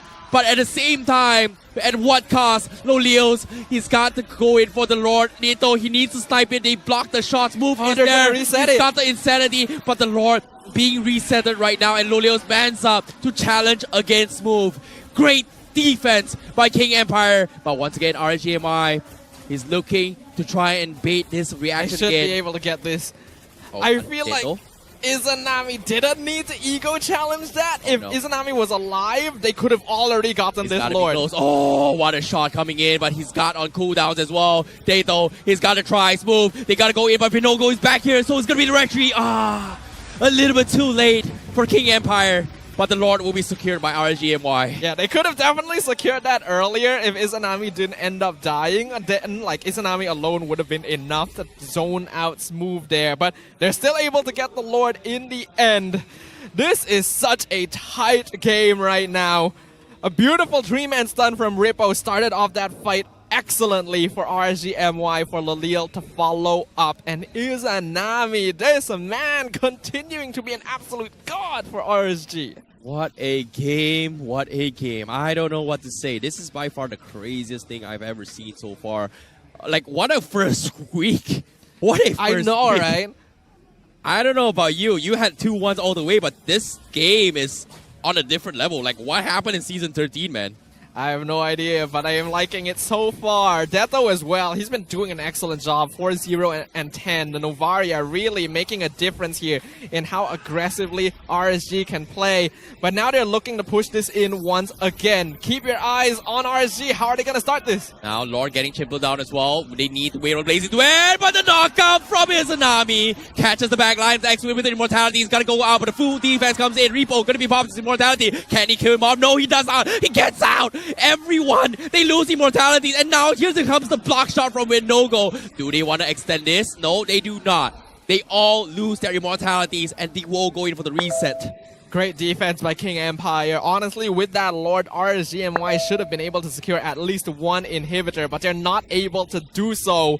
Rippo, unfortunately, jumping a little bit too far. Losing his immortality meant that they couldn't quite continue the fight. Ooh, even scouting out Izanami. Again, Dato. This Novaria proving to be a huge issue. Well, he needs to get that one shot, and so far, he hasn't been able to do so. Fortunate for him, Storm is going to be there to top him up. Dato, however, is going to struggle a little bit more, but interesting enough, they go for the switch up. They're giving King Empire the purple buff on Dato, so he's going to be the winning condition for King Empire right now. I don't blame them. This Novaria has been keeping them in the game with the reaction, with the information from Astral Echo, with the snipes onto Lolil. Oh no, oh no, he needs to get out. Okay, they force the retribution up on Venogo. That's a big plus, but 34 seconds left. But here comes the Baptist. He cancels Sujin as well. Daytona's welcome comes in. Repo goes in for the chop. They are going to try everything on Win. They need to get out. The wall charge is going to be able to disengage, but RNG says, you know what? That's a little bit too much damage. Let's back off. Let's get out. 4 ultimates used on both sides here in that fight, and no casualties, no immortalities popped either. The fact that Sasa was able to position himself over the wall meant that RSG were not able to catch him, and he was able to deter them back with damage to make sure that Sutsujin wouldn't be hard focused either. Both these teams competing at an equal level, and I gotta say, I did not see this coming. Well, the best of the best are here to party. In this case, the fight for the Prime Ruler is real. Game 2. Now, Smooth Gonna be the ones that opens up the map. He's got the immortality. He's doing a fantastic job. But as of yet, they have to be patient here. Lolios gets counted out. Win. Does he go for it though? Nope. He's gonna back out, but oof. So much damage. And X-Win. Is he able to sustain though? Because as of yet, he doesn't have much to top up with beside his own passive though. The positioning of Loliel, Sasa, and Izanami is going to be crucial.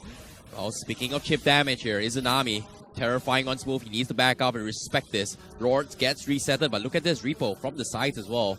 He's gonna get scouted out by Sutsujin as they back off. Dato missing the catch as well, but Izanami, he tried! He really tried. He'd almost get Dato as well. So close, yet so far. Taking Dato out of the fight would be so huge for RGMY. This is hard. Like, he tried. He really, really tried. Like, now with no out coming in from Izanami means that this is going to be go time for King Empire as they need to make a force of play. Smooth going to be zoning out Repo as they try to scare him off. And Vinogo keeping taps on the Lord, half HP. Look at the side lanes. King Empire, they're just delaying because their waves are already pushing up. Oh no, Lolios, he found Dato. He needs to back off. Conceal Place comes in. Stone goes for the ultimate sun. They do catch him, but he needs to flicker out. He gets out, but Sutsujin takes a little bit too much damage. He's gonna burn the first immortality. Now RSGMY gonna collapse onto them as well, but Smooth destroys Repo and is still alive. Insanity comes in. He wants to kill Vinogo. He's down. First immortality. Can he drag him back in? Yes, they can. Or the side comes in, but the Winter Drunken dodge from Vinogo keeps him alive. What a play from RSGMY. Unfortunately, the minion waves will eventually come to a heat here. RSG forced to send Loliel and Izanami back to defend top and bottom lane. So King Empire trying their best to blitz down the Lord as fast as possible, but they can't risk it because Vinogo still alive after that Winter Drunken dodge. Lolios again looking for the kill on towards Dato once again. We are at this situation, but this time, no immortalities up on the rest members for King Empire except for Smooth. He's got the throw bodies for this year. Izanami getting scouted out from Smooth. Does he go for the play? He knows exactly where they are. But King Empire going for the echo. They saw 3 of them now. They're waiting for the right moment. They're baiting on the play as well. And now here comes the Babs to catch them all, but Smooth from behind. They're burning them all. They told us welcome. Catches on the Lolios. He gets bursted down. It's got to be Dato that takes him out. And now Sasa looking to pick the rest. And Smooth will find Vinogo. Mega kill for Smooth. And just like that. That's a mistake. RSG, a big mistake. They lose 2. Loliel was literally like 10 seconds away from his Purify if he waited just a little bit longer. Sutsujin eyeing the perfect opportunity for the Daytona's welcome. King Empire Esports finally are the ones to come out on top in this Lord dance. What a game. What a catch from Sutsujin. It's all about the minor details. Everything matters. And RSGMY now backs against the wall. Even X-Win proxying the Wayne. Beautiful sync up as well. 3 lanes simultaneously pushed up and the Echo to slow them down. Now Smooth going toward the Insanity. They force the Winter Trunket in. 3-man stun coming in as well. This might be over. We might see a game 3. Storm last to defense. And ladies and gentlemen, we are going to game number 3. King Empire Esports wins the endurance battle against RSGMY, and we are going into yet another full series. When it gets to this late in the game, a single mistake will cost you everything. And in this case, not respecting their opponents cost RSGMY the clean sweep. What an intense game coming from both sides. Every minor details matter, and King Empire has proved themselves to be the better team. Much respect is needed, but do they still have the energy to play game number 3 after that? I don't know what to expect from a game 3 at this point. Both these teams have really thrown everything at each other. By now, they have such a deep understanding of each other's capabilities, of each other's habits. I think game 3 is gonna be super duper exciting. I gotta give props again, RGMY being able to make it back into that game despite such a terrible start from Vinogo thanks to X-Win's excellent invades. And then that really tense standoff around the Lord. That's one for the history books, folks. I don't know about you, man. That was feeling really hot, really spicy. Game 1 wasn't exactly the greatest game, but I want to see who the MVP for that game is, because that was a very difficult game for him here. But the MVP is going to be none other than Dato himself, the one that makes it happen. Oh my god, Dato. Yep, this Novaria. No, it's not just his Novaria. Finally, he gets the recognition he deserves after so many seasons, man. I think it's pretty clear that this is a pocket pick at this point. 6-0 and 13, 95% kill participation in a pretty long game. You're right. This man gets the recognition he deserves. This is the individual that kept King Empire in this game for so long. RSG got so desperate during those final few moments. Anytime they saw Dato, they're just like, can we get him out? Can we pick this Novaria off? If they didn't have the Astral Echo to worry about, this game could have been over for them ages ago. Oh boy, this is a fantastic game coming from him as well. But still, a very, very difficult one indeed, because Storm with the Rafaela, not gonna lie, I may hate it. Finally, I see how annoying he actually is. The Holy Baptisms were all very on point. Like the setups from Rippo into the stuns, into the Terrifies were excellent. But King Empire Esports biding their time, adjusting their draft, prioritizing onto the Novaria and the X-Borg in the first phase, allowed them to deal with any aggression RSG might throw at them. Huh. Interesting enough, based on the itemization here, I do not see the Ice Queen's one up on Smooth at all. Seems like he's opted to go for the Halberd instead to help deal with the healings for the team alongside with Dato on the Durance. But of course, I can see why this is happening because of the fact that as a Novaria, you can't really be in front most of the time. So you're not going to be able to trigger the passive of the Necklace of Durance as much as you can. So having Smooth kind of compensates that for the team. So I like the switch up on this export for Smooth. Not only that, Ice Queen's wand would be very ineffective this game because again, the Rafaela provides slow immunity. So the slow from the Ice Queen's wand could be negated instantly by a holy healing from Storm, and therefore it's just better to go for more damage and anti-heal. Very, very nice switch up here. Very, very nice. But at the same time as well, based on the emblems here, I guess we do see the, Quantum Charge being very popular among roamers as well, especially coming from the Grok itself. So this is something that I think very few people play. I think even in the previous season, only Zorn kind of prioritized having Quantum Charge on the roam position. But the extra movement speed, the little bit of extra healing helps a lot overall, especially when you play like X-Win and you want to be annoying, you want to be constantly present, you want to be able to completely deny Venogo from playing that early game at all. This would have been a completely different game if RSG got the early game phase that they were looking for with the Baxia Raph combo, but it still got to very, very tight quarters. My goodness, look at the damage taken coming in from King Empire. We've got X-Win as well as Suzuki, 302,000, 298,000. How long have they been playing this game, man? Like, they have been soaking up so much damage from RSG. At the same time as well, Venogo, he's also not done his fair share of tanking as well, despite losing so much level in the early game. Yep, honestly, this has been an excellent performance from both these teams. I do feel like there still needs to be a little bit of cleanup done. RSGMY clearly had an advantage at one point, but then threw it away by being a little bit over-aggressive and not taking into account the cooldowns on their battle spells. King Empire as well, sometimes overextending during these fights and not really respecting the damage that has been scaled up. Either way though, the results speak for themselves. Man, I'm speechless, honestly. Yeah, I agree. Like, this is something that I think RGMY kind of anticipated, right? They might have experimented with the draft a little bit here. Even for me, I felt like, hey, respect X-Wing's Grok. We gotta, just ban it off, let him try something else. But they decided to experiment with the Rafaela. I wasn't feeling it right from the get-go. But Storm still kind of, I did. Has it convinced me that it's a good character or hero? No, not yet. Like, I still think it could have been a little bit better if Storm played something else. No, I think the thing is, if Storm didn't go on the Rafaela, then Smooth would have went for the typical Ice Queen Swan build.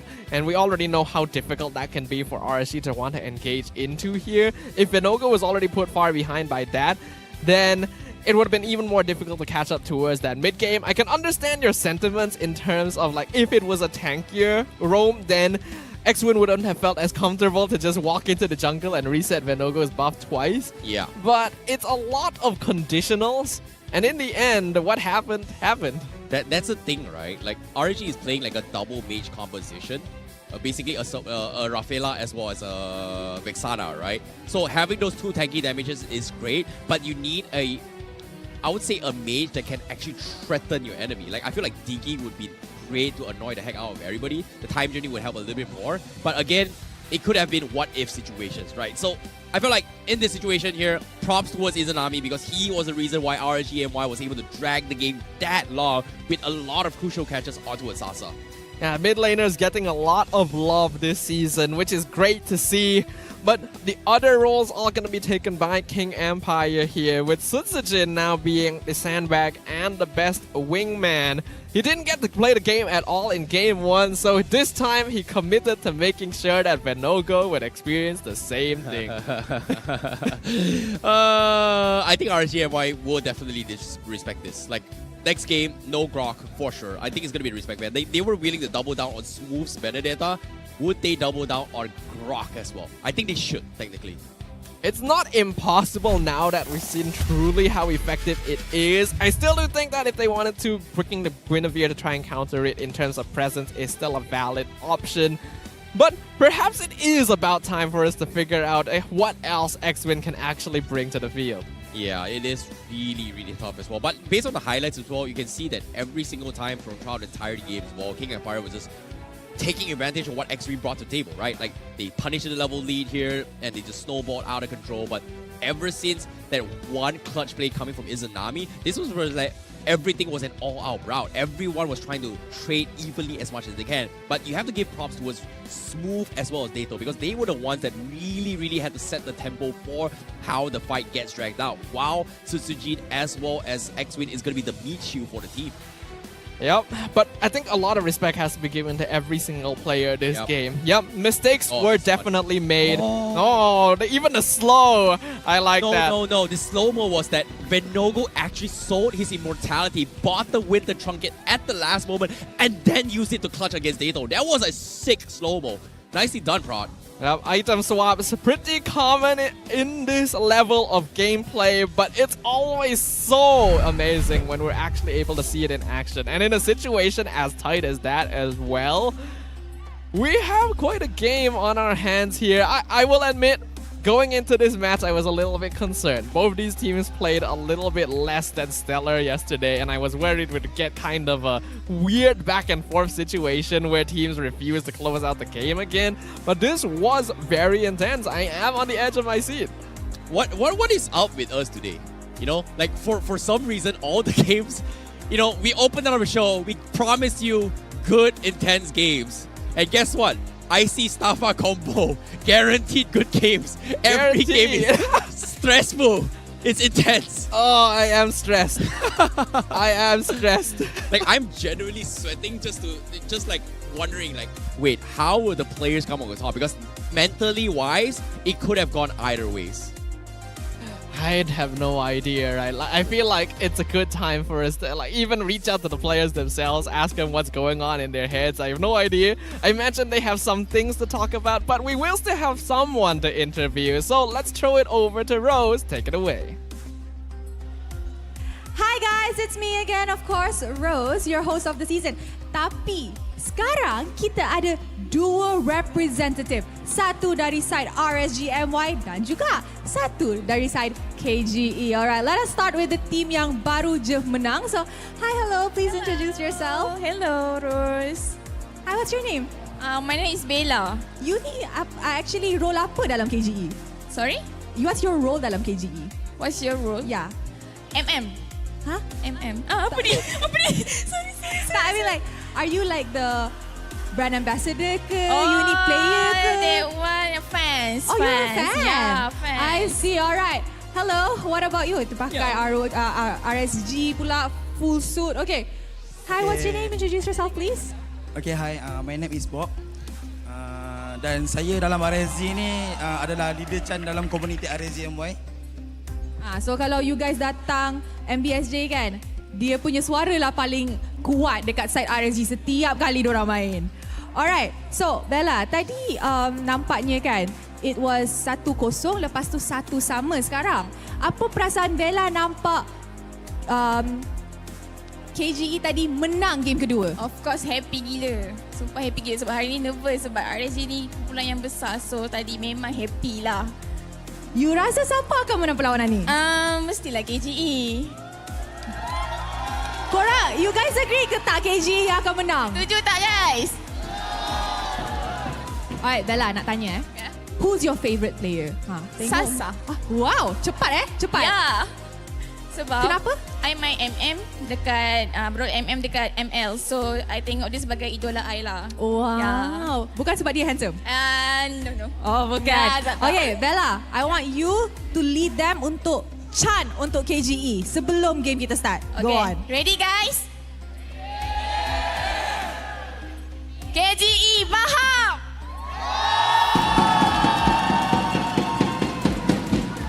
Alright, okay. Bob, so sekarang 1 sama. You rasa you confident ke tak RSG MY boleh dapat game ketiga ni? Come on lah, Prime RSG kot. Wow. Prime wow. RSG. Prime RSG. Who's your favourite dalam RSG? Dalam RSG season ni, I target Storm. Storm? Kenapa? Sebab dia player Roma kan, dia menjaga orang. So, kita ada protective person, so kita pin Storm. Wah, tu fokus kat Storm. Alright, sebelum kita throw, I want you to ask RSG to cheer sekali. Okay, stand by guys. Are you ready guys? GG! GG! GG! Alright, thank you very much to both Bob and Bella. And Thank sekarang you. dah masa untuk masuk traffic. So casters, silakan. I think this match has definitely energized the crowd here, and all the fans are super excited to find out what is going to happen now that this series has come down to a best of 1. King Empire Esports on the blue side, RSG MY on the red side. And King Empire sticking to the steps that won them game 2. It's going to be Deto's Novaria as a first pick once again. Well, it worked the first time, so that's something that they may consider, right? But I'm really surprised that the adaptations from all 3 games is that King Empire has been on the blue side and RSG has been on the red side. And every single time this happened, the Grok has been led through the entire time. So I'm genuinely curious, is RSG willing to take a gamble on Storm playing the Grok just to deny it away from X-Wing? Because yes, they do. Yep. They really make the gamble, finally. I don't think it's a gamble. Storm is a pretty solid Grok overall, but there's always the worry when you play Okay, the reason why I'm like this is because I've not seen Storm play Grok like how X-Wing did. In the days, yes. That's why I'm being skeptical. So they really respect it. They are going to use it to deny it away from him. So this opens up the option for King Empire. I've been posing this question throughout all 3 games so far. Can X-Wing play something else but the Grok? I'm sure he can. It's just going to be the question of who. Tigreal? And we're going to get that answer now. Tigreal would be interesting, but I don't Ruby? think it's the best against Grok. Cho? We'll have to see. Question mark? Yeah, it's still a question mark. It's up I in like the how air. the cameraman is just panning on Win and saying, what are you going to play? Ooh, okay. Terizla. That's Wait. been a while. Okay. I think You think? we've seen 2 games so far that Smooth's Heroes has always been shut down, right? Yes. I think this Terizla is a bait. You think they're flexing it as a roam, Terizla? And then, because of this, RSG doesn't ban the XP laners that Smooth wants to play, and he picks it again. I think this is a roam Terizla. It's not impossible, but I'm gonna hold my breath for now. Oh. We see the Pharaohs come out. This has been a core pick for Izanami for a long time. It's not something he'll often go back to, but the Nether Realm is very effective for a team that likes to fight as much as RSGMY. This is tough. This is really, really tough. Now, Of course, with the Minotaur also banned, this is a great. Like, you have to think about AoE controls right now, right? Yep. Obviously, not having the Cloud means that they will have trouble trying to build with the. Oh my god, what's it called? Nether Realm. Oh my god, I was about to say Count Altar, but it's Nether Realm It's been right called now. Altar for so long, I understand. Yeah, I know, right? It's Nether Realm now coming from the Faramis, so Teresa isn't that great in just clearing it off. It's great with locking them down, but they need some sort of DPS to clear it up quickly. So I wouldn't be surprised to see... Okay, never mind. Harif has been banned. Like, I was expecting maybe they force a Harif mid lane and then put the Teresa XP, and then this is going to be a Roam Novaria, but still, they need something to deal with it. I think that would be a little bit too chaotic, especially considering it's game 3. Yeah. It's time to go back to the basics, go back to what works here, because you really don't want to hedge your bets on something you're uncertain about in this sort of situation.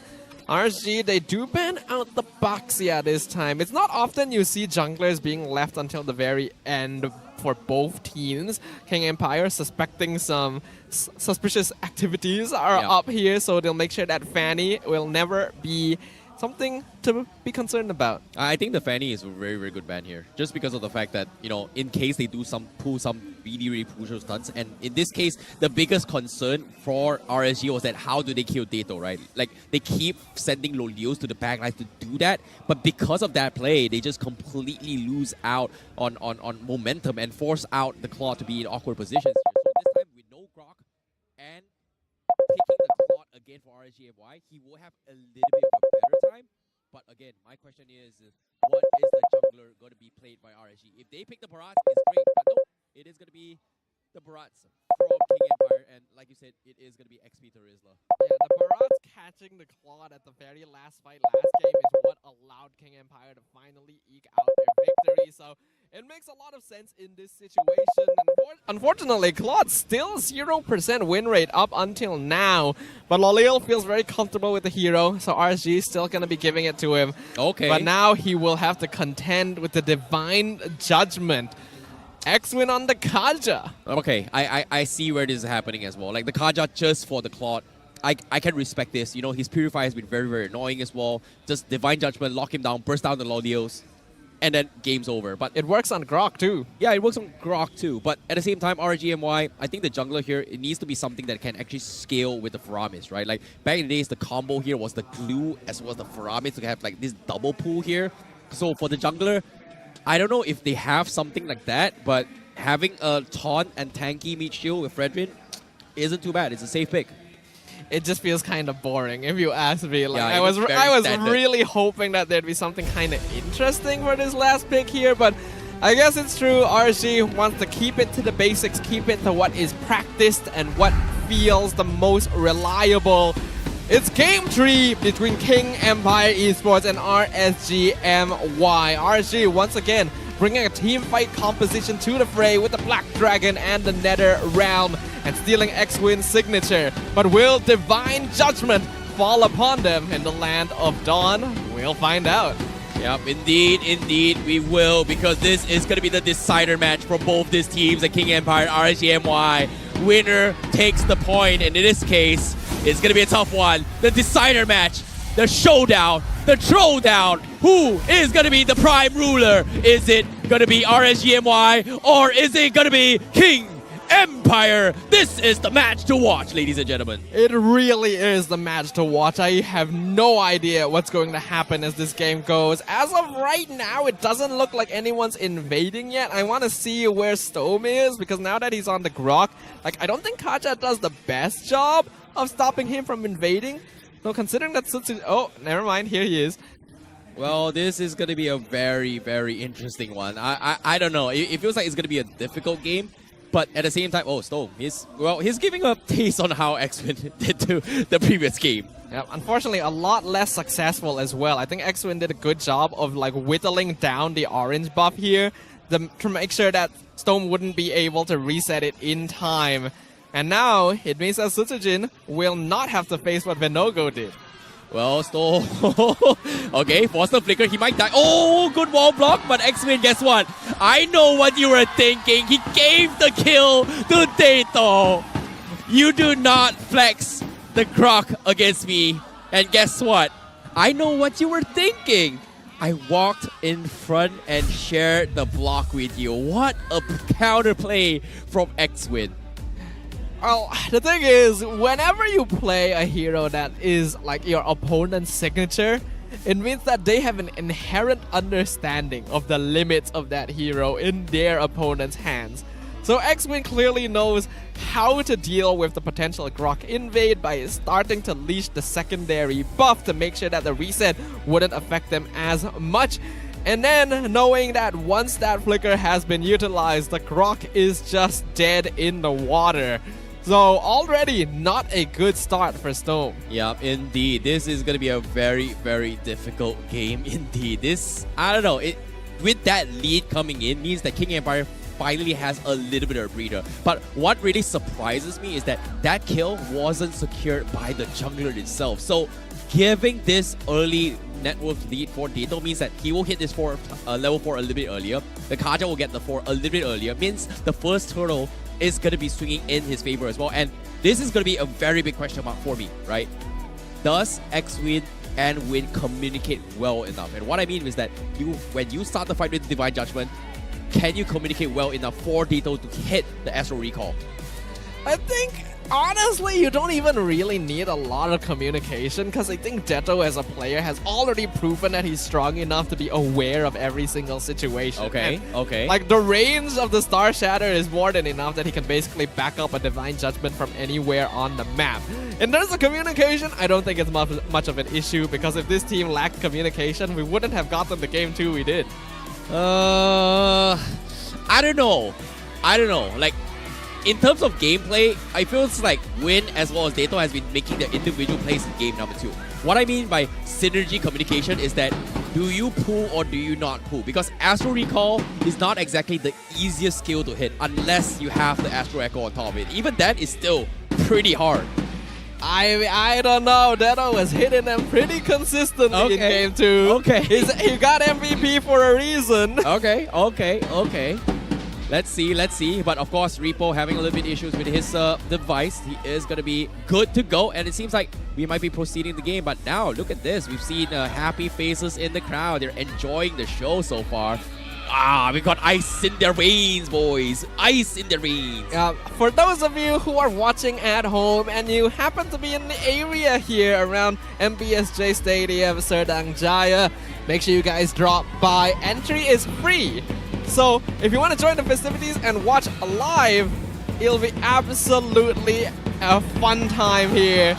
We gotta make sure the correct person is pulled up on stage to signal the game. And they did indeed start the game here. And now we're off with the bang. And wait, what happened? Where did the 1-1 come from? And the what? Wait, who died? I see Stone died. Who's the other guy who died? No, that's the game score. That they both have 1 win. I got confused for a minute. Like, oh boy. I know Stone died. I was like, wait, I was 1-1. Oh yeah, you're right. It's game score. Yes. Understandable. I feel like we are starting to lose a few brain cells as things go here, but it's okay, you know? Brain cells regenerate, right? Brain cells respawn, right? It's like saying cancer regenerates brain cells. I've lost. How did I've lost brain cells. You have lost brain cells. Yeah, I did. I don't see any connection with what I said and that. Okay, guys, you know, forgive us. I know you guys are having a great time here. To be honest, us as casters are also having a fantastic job. Fantastic time. Watching some really good MLBB. We're losing him, guys. Yeah, indeed, we are. But of course, 07 in the chat. Really? What's 07 in chat? You don't know what's 07 in the chat? Like, this is like internet lingo. Really? Yeah. Am I that much of a boomer and not know what 07 A little bit. I don't think it's that new. Like, if you type in O and then a 7, it looks like someone... Oh, saluting. Yes. Wow, that's really next level. Yeah. How about 1-2 in chat? Give me some energy. ICBB 12, right? 1-2. I mean, if they want to. Exactly. I like the puns. You're getting good. Oh shit! I didn't actually mean to do that. You didn't realize it was. I didn't realize that. I didn't. You realize. call yourself the Dodo Pun Master, and you're Since when did I call myself? you the pun Dodo yourself Master? and not realize you just punned it. I actually did. And we are part of the pundits too. Well, actually, now that I think back at what I said, that's excellent. Do you know what's a pundit? What's a pundit? You really don't know what a pundit is? An analyst. We're casters, analysts, a pundit. I don't think I've heard the term before. Your BM is pretty bad, aren't you? It is. Okay. That's why you're on the English broadcast. Yes. Yes, it is. You know what? You watch the English broadcast. We gotta learn other languages as well. Yeah, that's true. I mean, a lot of the information we get, all the interviews, all the intros for the teams are all in Malay. But I'm pretty sure our viewers are good enough to know that, unless, you know, it's the international viewers. To that, welcome, hello, thanks for joining us today. Okay. Got some fun stuff for you.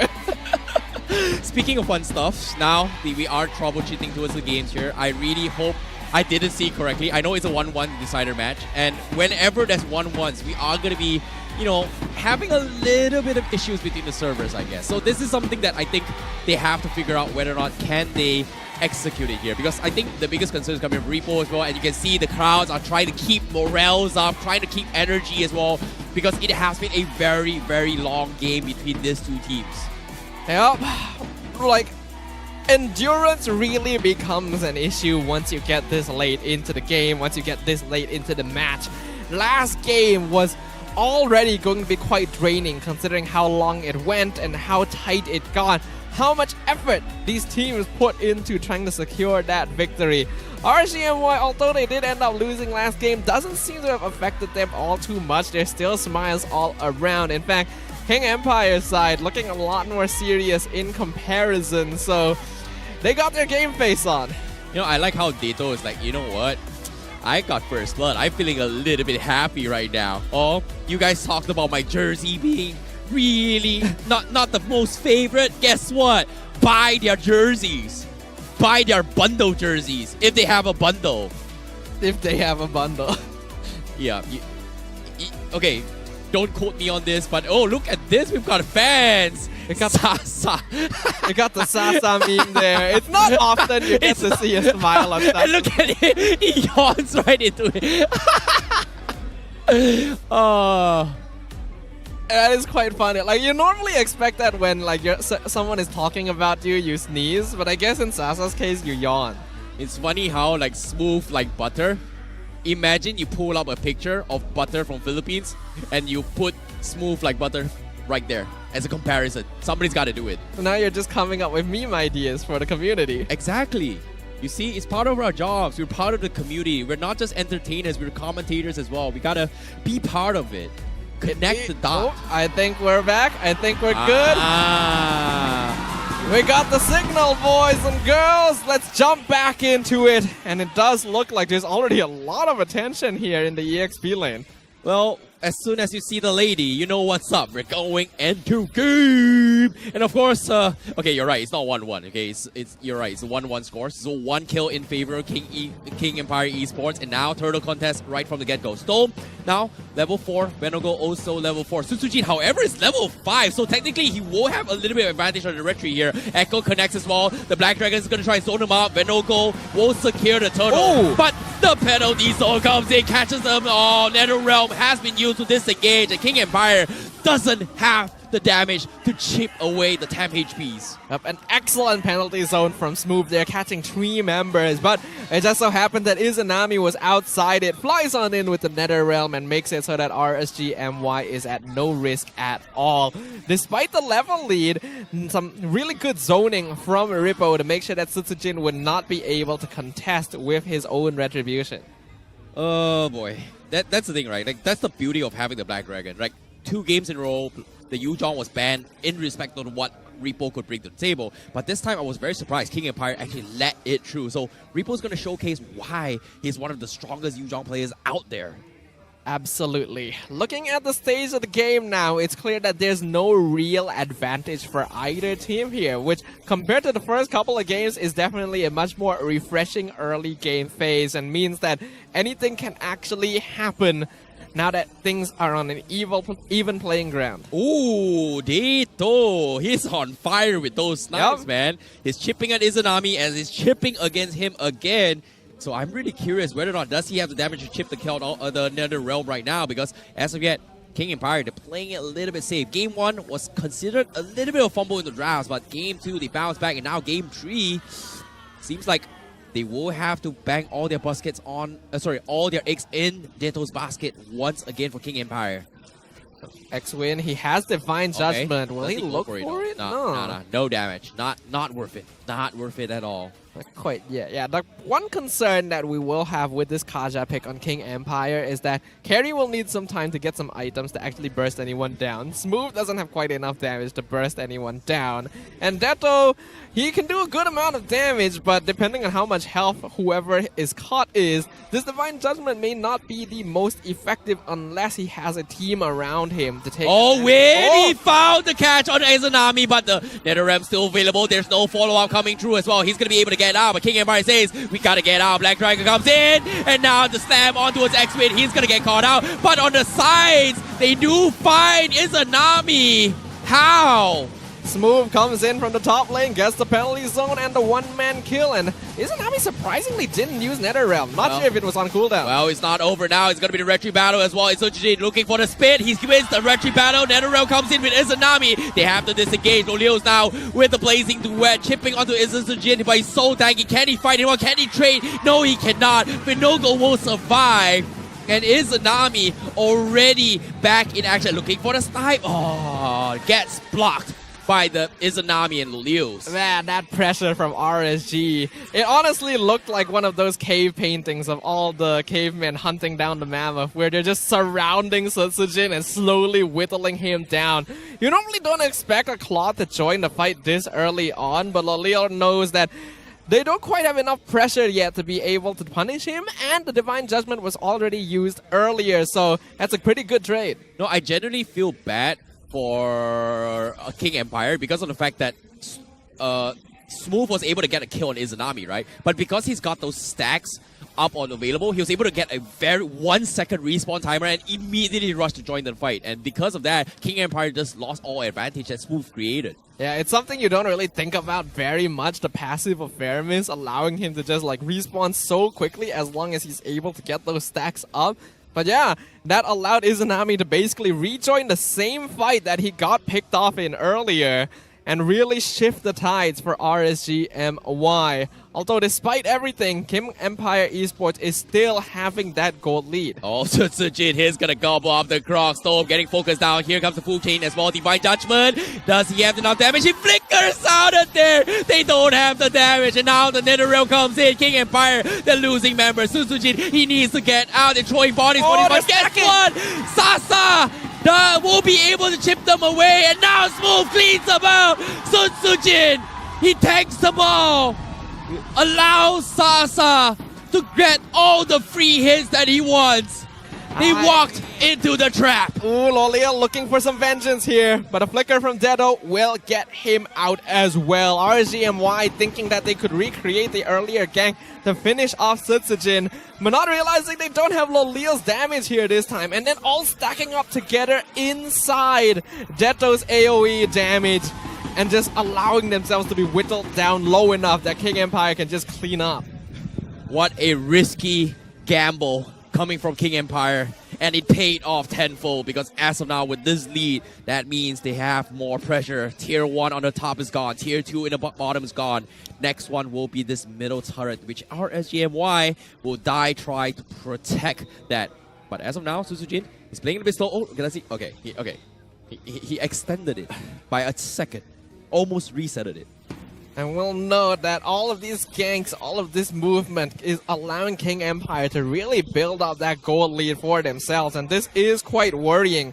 We can see that Loleo is already being forced to go around the map and farm every lane because they're missing out on 2 Tier 1s. 4-man Astro Echo, instantly a shot onto his Loleo. He's forced to go back, and that means there's even more space for King Empire as they continue on with their pressure. Look at this. X-Win already in position, looking to try and get a jab onto the Loleos, but guess what? Scouts out the storm, not gonna take the risk now. Risk is something that King Empire can't afford to go for at this point. I'm actually surprised that they're not trying to go for more pickoffs with the Divine Judgment, considering how effective of a pickoff skill that is going to be here. But I suppose they themselves want to slow it down. They know they already have control of things. They just want to make sure that they don't allow RSG MY a chance to bounce back. You know, because of the Astro Echo coming from Dato, the moment they scout out 4 members right at the top left, guess what? Oh! Smooth as well. Suzuki sneaks behind at the bottom, makes a dive on Repo, gets a kill off him first. And because of this setup, Izanami wasn't prepared. And now Storm is going to get dragged away to do anything about it. And now the second Astro Echo comes in. Venogo getting chipped away. And they will lose their members, as this middle turret is going to be the point of interest. Leo's forced to back out, and it's going to be gone. Smooth applying a little bit more pressure, but RSG MY has no choice but to give in. RSG just not paying attention to their own jungle here. So thinking that, oh, the tier 2 bottom is still there. It's unlikely they'll come from this angle. God. They get one pickoff with the Tonas, then a second pickoff with Divine Judgment while they're still reeling and responding to the first. King Empire upping the momentum. Sorry to cut you off there, but Dato has been on fire with his shots, man. Like, Yep. damn. And Like- you said during the draft that he was relying on Astral Echo. But, well, I'm doubting myself now, because Dato, he finally got his recognition, because right now he's on fire. And hopefully he will continue to do so for his rest of his journey in the regular season. But for now, the match is not over yet. 7K lead for King Empire. And RSG MY, they need the perfect team fight. And as of yet, top side, oh no. He's fine, he's fine. Ooh. Leo's getting a little bit cheap damage, but that's all. And looking at the itemization, RSG MY actually focusing much more heavily on physical defense here. No Athena shield against Deto just yet. Storm and Venogo can definitely tank 1 or 2 hits of Star Shatter, but it is going to start building up overall. But the Lord Oh no! So Sujini combos them out. The NetherRealm comes in to keep him alive. So he needs to get out. He drops a full charge to try and stop the tempo. Repo gets the catch, but he's too much damage from Smooth. Too much damage. And now Venogo, he drops the out, but guess what? It's not enough. Sujin says, what was that? That was a little tickle. It didn't mean anything. This is the prime gameplay of King Empire here. They look so comfortable, they're so confident, and they're moving together as 5 in order to just completely out-pressure RSG MY. You would think that Ripple wants them to be grouped up together, and yet, even with the NetherRealm, even with the Black Dragon, even with the Wild Charge, they're not able to break down King Empire. Move aside, peasants. The king is here to trample. And in this case, Sutsujin, the unkillable one, as King Empire Esports continues their journey as they try to overthrow the prime rulers and become kings themselves. But in this case, Venogo gonna be scouted out. 2-man echo from Dato. Do they want to go for the wraparound? Sutsujin, a little bit afraid of the potential gangs coming in, as RSG MY still thinking, what is the comeback plan? In this case, Lolio's level 13 needs a little bit more before he can destroy the back lines. Yeah, this is a rough spot here. An 8K net worth lead, 12 minutes in favor of King Empire. I'm really loving the way that they're taking these fights, because a lot of the time when you see a team play with like a Terizla, you expect the penalty zone to be the first form of engagement, but Smooth is actually saving it to be the secondary layer of aggression. They're allowing Divine Judgment or Detona. Oh, wow. Oh, what is that near miss shot? Like, I thought that would have connected, but 2 shots, Dato's got, like, Lolio's got to go back. He can't even split push at all. My God. I gotta admit with you, I'm really not liking the Claude pick as much nowadays. The 0% win rate not looking very good for him. RZMY, they're gonna try and rotate over to contest this. Astral Echo instantly scouts out most of their team. Wow, how does that connect? Okay, so Sujin going for the bind as well. They're going for the NetherRealm. They're here to keep things alive. Repo going to be zoning the backlines as well. Lolio's pops the blazing duet, but Smooth takes him out. Goodbye, Claude. But at the same time, where's the damage? Sasa gets the free hit, but No-Go is going to be the next to fall. As RSGMY, they get completely disrupted, completely shut down. Make way, move away, peasant. The kings are here here and coming in to break the pace. They're And pushing now straight in. the tier 3s is gonna fall. Stove is trying his best, but what can he do? King Empire Esports, they only have one minion here, but Stoneman is an army. Do they have enough wave clear? Stone is It's gone! over. It's over. It's done. It's over. The Kings are back. The King is here. Make way. Make way. King Empire is the prime ruler. In a new era of MPL Malaysia, a brand new empire is erected upon the ruins. King Empire Esports showing us how it's done. Demonstrating the power of pocket picks, of confidence, of communication, of teamwork, and taking down RSGMY. You doubt their jerseys. You smack talk their jerseys, but guess what? They are the best of the best. And the Kings are here to show you what royalty is like. Well, then I think it's about time for us to have a royal interview up on stage as well. The players have to be feeling very good about what just happened there. So let's just go ahead and throw it over to stage with Rose. Perlawanan yang sangat sengit. King Empire Esports yang menentang RSGMY. Kemenangan 2-1. Game yang sangat-sangat sengit. Sebelum interview mula, guys, a round of applause for our winners. Alright, smooth. Apa yang jadi dalam game pertama? Sebab dua-dua game yang King Empire menang is a comeback game and dua-dua pun 2-1. Adakah ini strategi King Empire Esports? Slow and steady. Bagi pendapat saya sendirilah kan, King Empire ni baru nak panas minggu ni. So kita orang just take us macam semalam dengan hari ni warm up. Sebab tu first game kita orang selalu kena bantai. First game selalu kena bantai.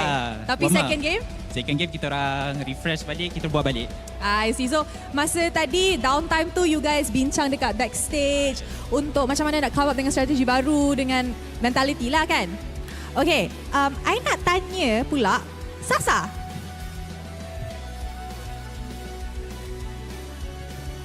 Hi Sasa. Okay, Sasa. How are you feeling? Another comeback game, another 2-1. Feel normal lah. Because same like yesterday always drop the game 1 and then game 2, game 3 come back. Okay, Sasa, just a quick question. Which team do you think is the biggest threat this season? I think SRG. Wow. All right, why? Because Stormy. Oh. Is he still here? Stormy is still there. He's watching your game just now. Because he's no. Oh, because he's... Ayo, dorang ni kan. Dah lain team pun masih lagi gaduh. Alright guys, MVP is ready. Tapi korang rasa siapa MVP game ni?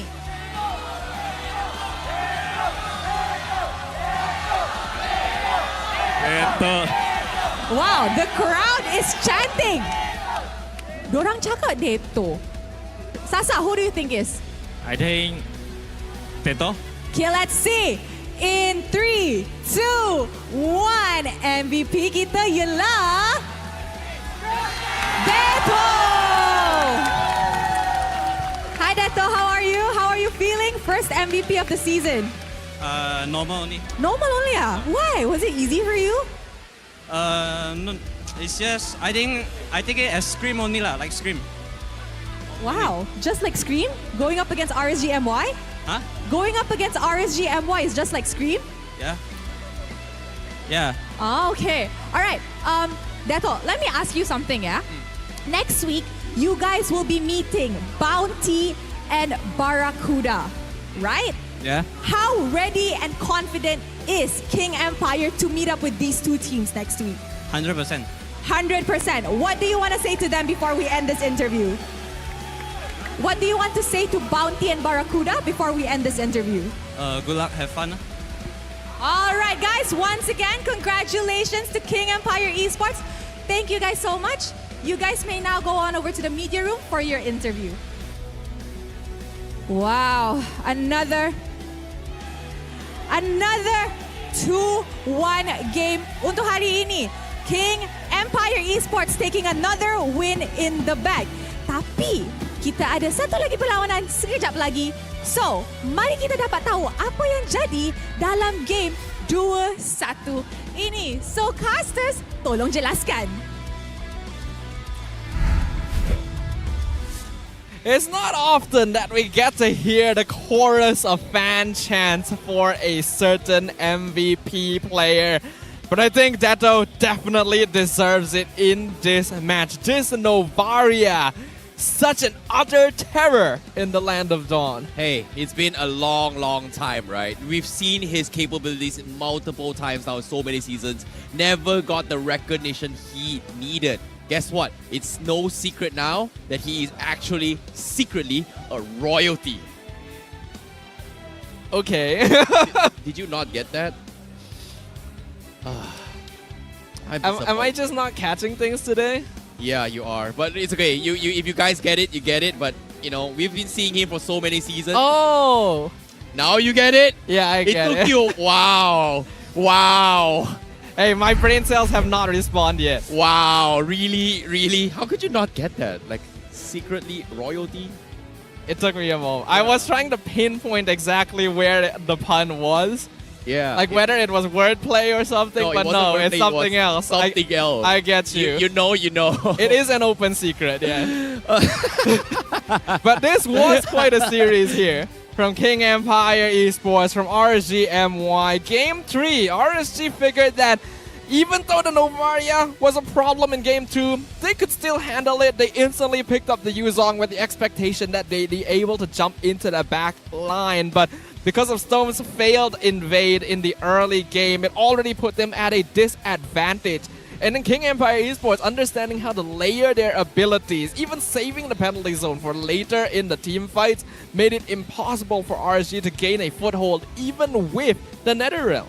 Well, that's the thing about how things happen, right? Like, initially, it feels like RSG, they had the perfect understanding of how they want to take advantage of this Netherrealm. But the problem was that I like how King Empire approached this fight. They took this into a front to back, a backlines fight and a split fight, I would say. They intentionally forced a split fight, and because of this split fight, Izanami was confused to a point that who does he help? Does he help his roamer or does he help his teammates? Yeah, I think Izanami still did the best that he could. Unfortunately, a lot of the time, because they're relying very heavily on the wild charge, they actually set up a lot of these team fights. If the wild charge failed, then there would be no continuation for them. That's why RSGMY, every time that Stone went in, figured that they're going to need to try and force something. Sometimes it worked out when they're able to bait out the Divine Judgment a little bit earlier on. But Rippo, unfortunately, was never really able to achieve his goal of diving into the backline to find Detto because he had to try and force a layer between the front and back line for RSG, and well, that just didn't work out. Yeah, indeed, didn't really work out. And of course, damage taken here, Susujin, my god, 123,000 in what? A couple of minutes, like barely 10 minutes, 12 minutes into the game. He was doing so much, and a lot of times he actually almost died. Like, everyone from RSG just dropped everything to try and take Susuji in, but they just could not kill him. And that's the reason why now Barat is just so popular in the jungle role. I feel like I'm being proven right here in my opinion that Barat as a pick seems a bit more consistent than Fredrin nowadays. Yeah. I feel like today especially, Fredrin has just not been having a good showing overall. Teams have gotten a bit too used to dealing with him. And not just the Fredrin as well. Claude's 0% win rate still persists. Yeah, I feel bad for Claude. Like, I know, right? To be honest, even though you say it's a buff for the marksman and everything, it's starting to see now that every single marksman is going to feel a little bit more. Like, even Claude now, it feels like the usual blazing duet isn't enough to get kills now compared to before. It was so one-sided that RSG only didn't even do 300 damage to towers in total the entire game. King Empire is to Sutsujin. Like, he was able to open up the fight with X-Win as well ever since they got that early kill against Storm, and then the retry battle as well. It's just like, it's been on point. Like, he's always figured, like, they lost game 1. Fair enough, right? Game 2, game 3, Suzujin finds a way to play this game to out-level Venogo, which is insane. And we've seen this happen during his days when he was with Evo's Icon, and now he's showing it here in MPMY why he deserves to be an MPL player. Yep, that is indeed the case here. I feel like the draft of this game once again gives an example of a situation we're seeing these days where because you need to have a proper tank roamer and a tank jungle, a lot of the damage needs to be bolstered by the side laners and the mid laner, right? You gotta make sure that you have at least some early game presence. Claude and Faramis both take time to actually dish out that DPS. So a lot of pressure again is on Rippo. But he's not being actually allowed to dive anyone because the positioning from King Empire is so split apart with Detto in the backline. And then Rippo just gets completely disrupted by the penalty zone as well. So there's no damage coming out of RSG. No, I was very concerned whether or not do they have enough AoE damage to deal with the NetherRealm, but it seems like they don't need damage if they outlast them. In this case, it's just really unfortunate here. So I want to take a look at the highlights, how it happened as well. This is I think the great lead that allowed Detto to just do his own thing, right? Yep, and then here RSG was able to get a little bit of pressure. They trade out Izanami, and then the one time they're able to take down Sutsujin, it takes all 5 members of RSG like a solid 5 seconds to actually finish him off. And then after that, King Empire Esports just makes sure to back up the dinosaur. And then they even find extra angles like this. Who would expect the Barats and Terizla to come from here? RSGMY just caught with their mouths agape. I really don't know if it was luck or skill, but that was a very, very close call. It could have gone either ways. But this one was a little bit sus for me because Venogo dropped his Appraisal's Wrath onto, it looks like 2 or 3 people, but his health wasn't regenerated, or was it that there was just too much damage coming from Sasa? So I was a little bit question mark right there, but still, there's only so much Venogo could have done this game. The Fredrin not quite working out. The Claude taking a bit too long to come online. RSGMY felt confident in their chances by going for safe and standard. But we can see that King Empire Esports have been able to forge a brand new throne today. They're going to be rising all the way up to 2nd place, right behind Selangor Red Giants. RGMY not too far behind. They're in 3rd as of right now. But these rankings are really fluctuating already. I don't know if this is me or not, but it feels like King Empire is trying to take a page off Todak back at the days. Oh? You know, once upon a time, Todak was called the Kings of 2-1. And guess what? They're replicating it for themselves, as well as Todak on 5th place is also 2-1 right now in the league. That is true. They have had 2 2-1 games so far. It's a trend that I'm hoping doesn't really continue because I have a preference for clean and quick gameplay. But hey, if the results are successful, then these teams can do whatever they want. In the end, their goal is going to be at the top of those charts. And as long as they can secure victory, they're going to do whatever it takes to get there. Agreed. And of course, this is really, really mind-blowing so far. You know, what a way to actually kind of close things off for the first week of MPL MY, right? Like, everything has been really, really good so far. All the games have been very close, very intense. It could have gone either ways, neck and tooth so far. It feels like this is a regular season.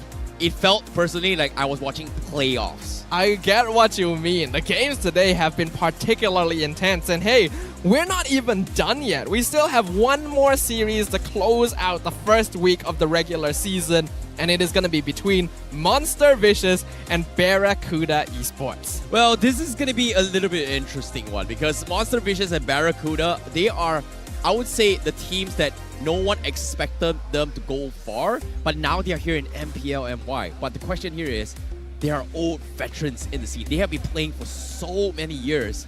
Do they still have what it takes to keep things alive? Yeah, it's very interesting because Barracuda is, like you mentioned, made up of a lot of veteran players that haven't quite found their place in the league. And Monster Vicious is made up of tier 2 players who have frequented MPL but never made it up here with their own lineup. So we got some old blood, new blood situation, but there's also a bit of mixing around. It's a lot of fun. It's funny how you say that because Monster Vicious is like, I was once upon a time a very, very strong team, and then I go back down, and then now I'm here to become monsters. Yeah, I mean, when it comes down to fighting monsters, you know, you beat them once, they come back stronger. Exactly. That's just the flow of the show, right? Sometimes you gotta be a monster to beat another monster. But can the monster beat the fish? Well, in this case, will the fish be a monster? Okay. Interesting. Well, we do have one last match here to end off the day. It's hard to believe that it's only the first week of the regular season. But as per usual, ladies and gentlemen, we're gonna go on a short break. We'll leave you guys with the mic check for this previous game. I think that's gonna be very, very interesting. Make sure you guys join us. We'll be right back with game number 3. Okay, you can jump anyone, I will but. Ruby flick, fight. Grok miss. Go, kill. Nice one. Angela, I got Nathan. Nice. Dead. I'm zoning Nathan. Oh, Nathan, dash in. Dead. Nathan. Knock. I get Nathan. Dead. Guys. End the ball. I have him. End the ball. Go top. Tower. Nice. Nice one. Clean game. Ahai, mati dia. Backup. Rata. Sasa preheat. Teksana noti. Gua datang ya. Ya. Nice. Nice tuh. Cloud dapat guys. Cloud. Cloud boy. Legend Nice. mati. Gua low, gua balik ya. Lagi weh. Satu, guys. Satu. Kasih main. Boleh end kah? Mati. And guys, tower guys. Tower guys.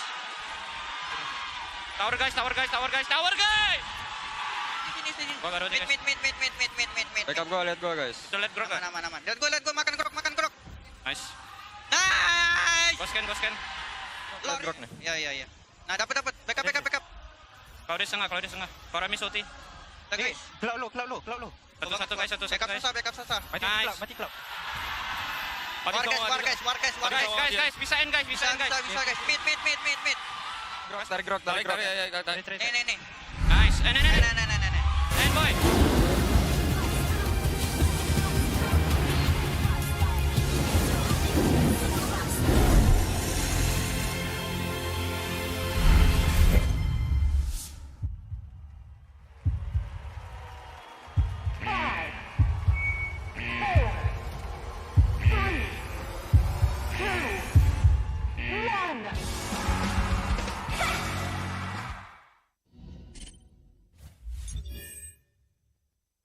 Total yang pertama keluar di bahagian bottom lane, tarikan yang dibuat terlebih dahulu kepada Storm dikenakan damage yang besar, ditimbang pula 2 orang terkena spasial migration dan ditimbang berikan balik Requiem X-Win.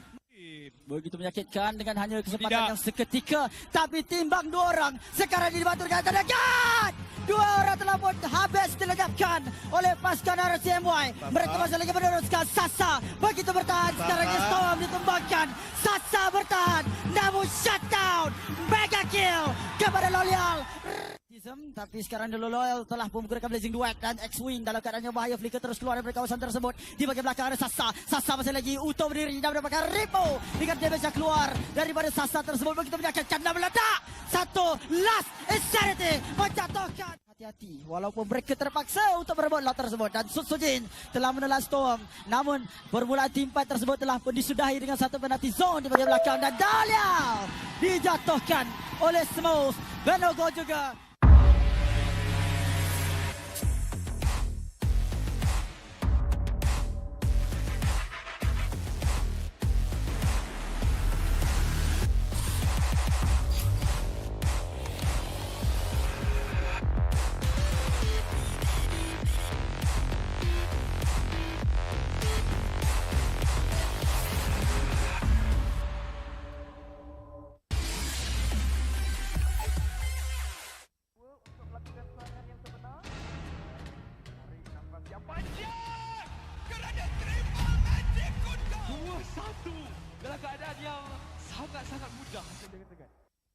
Selamat datang ke MPL Malaysia musim ke-13, di mana yang terbaik akan berentap dalam pertempuran sengit dan penuh strategi.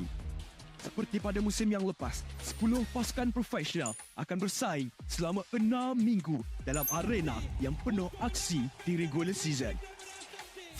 Namun, bermula pada musim ini, cuma 6 pasukan akan layak ke play-off dan pasukan di tempat ke-7 dan ke-8 hanya dapat stay untuk musim seterusnya.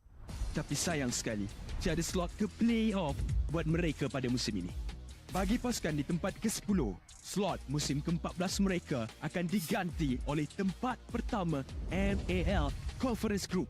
Mereka akan di-reset dan harus merebut kembali peluang melalui MAL musim kedua. Dan apa itu MAL? Mobile Legends Bang Bang Academy League adalah liga amatur di mana terlahirnya bintang-bintang baharu. 15 pasukan akan bersaing untuk meraih kejuaraan dan 2 pasukan MPL Conference Group teratas akan berpeluang merebut slot ke MPL Malaysia musim seterusnya.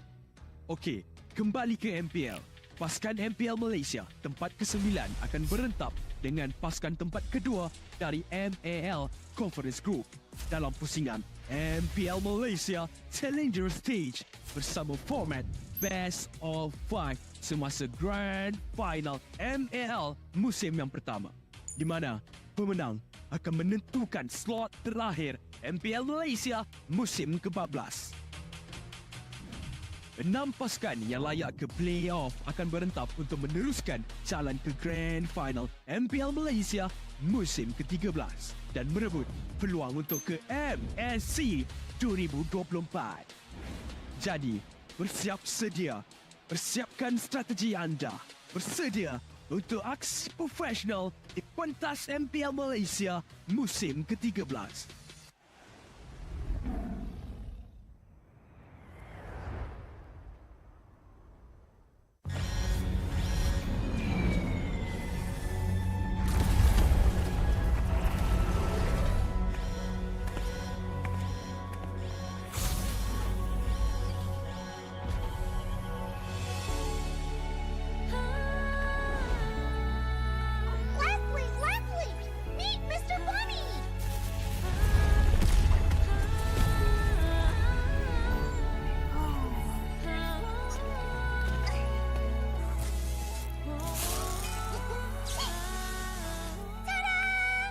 You'll be the best sniper ever! No! It's a decoy!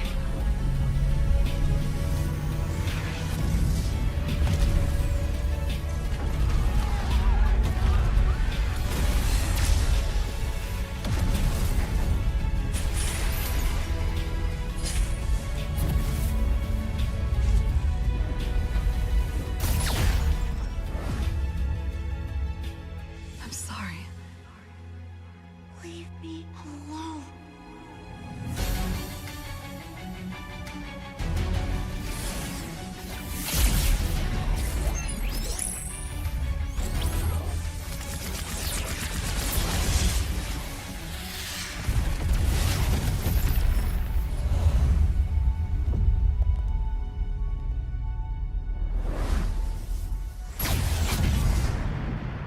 Over here, Ender.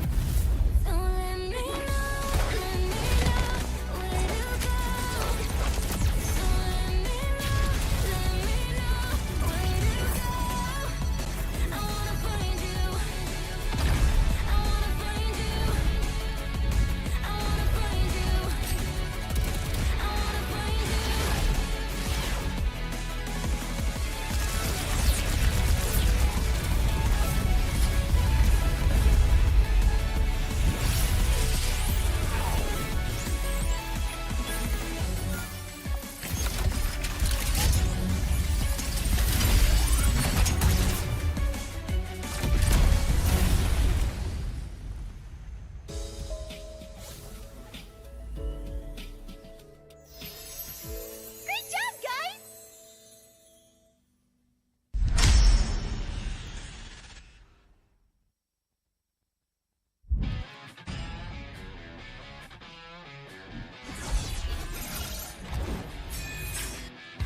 Versus satu Scalar can you do it? Dan Albert di sana ternyata harus hilang.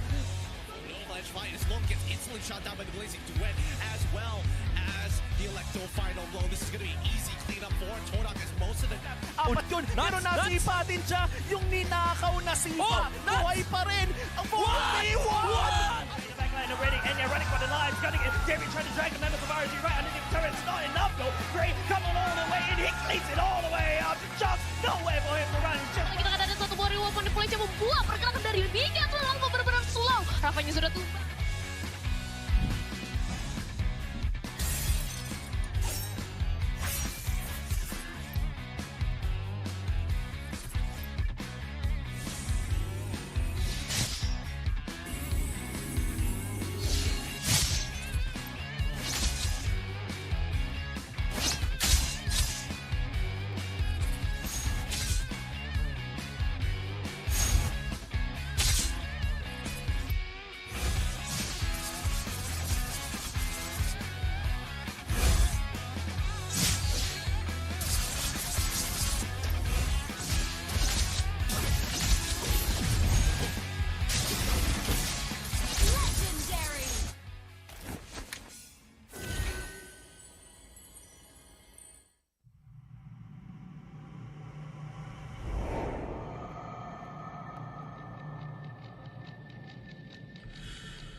Menang, kalah, pressure, harapan, skill, mistake, dah ready. Kalah, dihentak, tuntut semua untuk peminat. Spotlight melambangkan satu sosok tumpuan.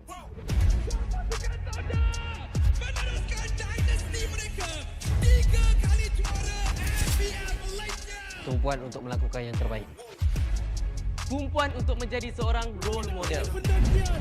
Pelaburan, pengorbanan, semuanya. Sorotan itu penting. Ia membuatkan kita percaya. The supporters will witness our fights and our struggles. Memikul harapan untuk mempertahankan kemenangan. Menjadi cabaran terbesar untuk mencapai matlamat kami. Pastikan kemenangan dan kebanggaan dikecap di rumah kita. Harapan masih terpahat di hati. Untuk menjadi juara. Kembali merampas tahta. Meneruskan legasi kami. Di bawah cahaya, semuanya menjadi lebih jelas. Underdog, kuda hitam? No, kami adalah Monster Vicious. Cahaya impian telah menerangi pentas ini. Kejayaan bukan lagi dongeng. Not just a dream. Ia arti harapan yang sebenar. Mungkin ada yang sangka bahawa harapan ini akan hilang. Tapi bukan kami.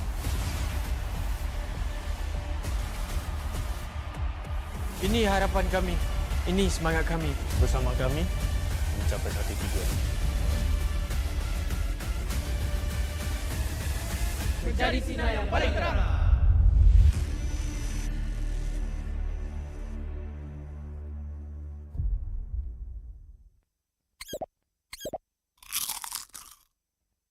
I'm me, and there's no one I'd rather be.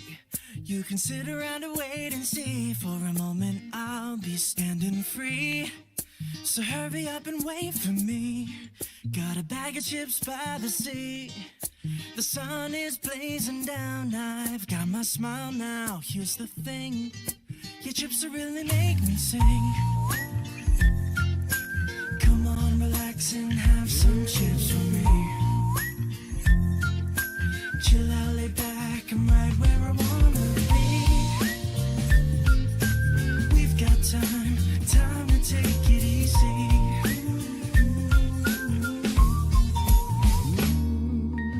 You always tell me to speed up, but slow down. I've been kicking my feet up and just going to town. A bag of chips in hand, I got nothing planned, yeah. Good treats by the sand, you know I wanna chow down. Oh yeah. So when you ask me if I'm gonna stay, I'm promising you I will. Cause there's one thing we gotta do.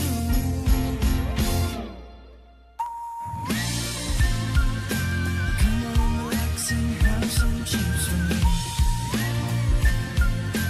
Chill out, lay back, and right where I wanna be. We've got time to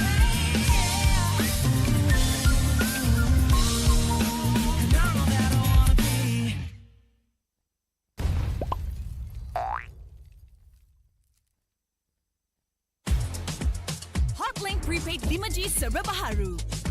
Nikmati jago 5G untukmu. Dengan kelajuan internet 5G tanpa batas. Layan gaming sepantas kilat. Dan stream video paling lancar. Nikmati juga lebih nilai dengan 20% cashback. Hanya RM32 sebulan. Dapatkan sekarang.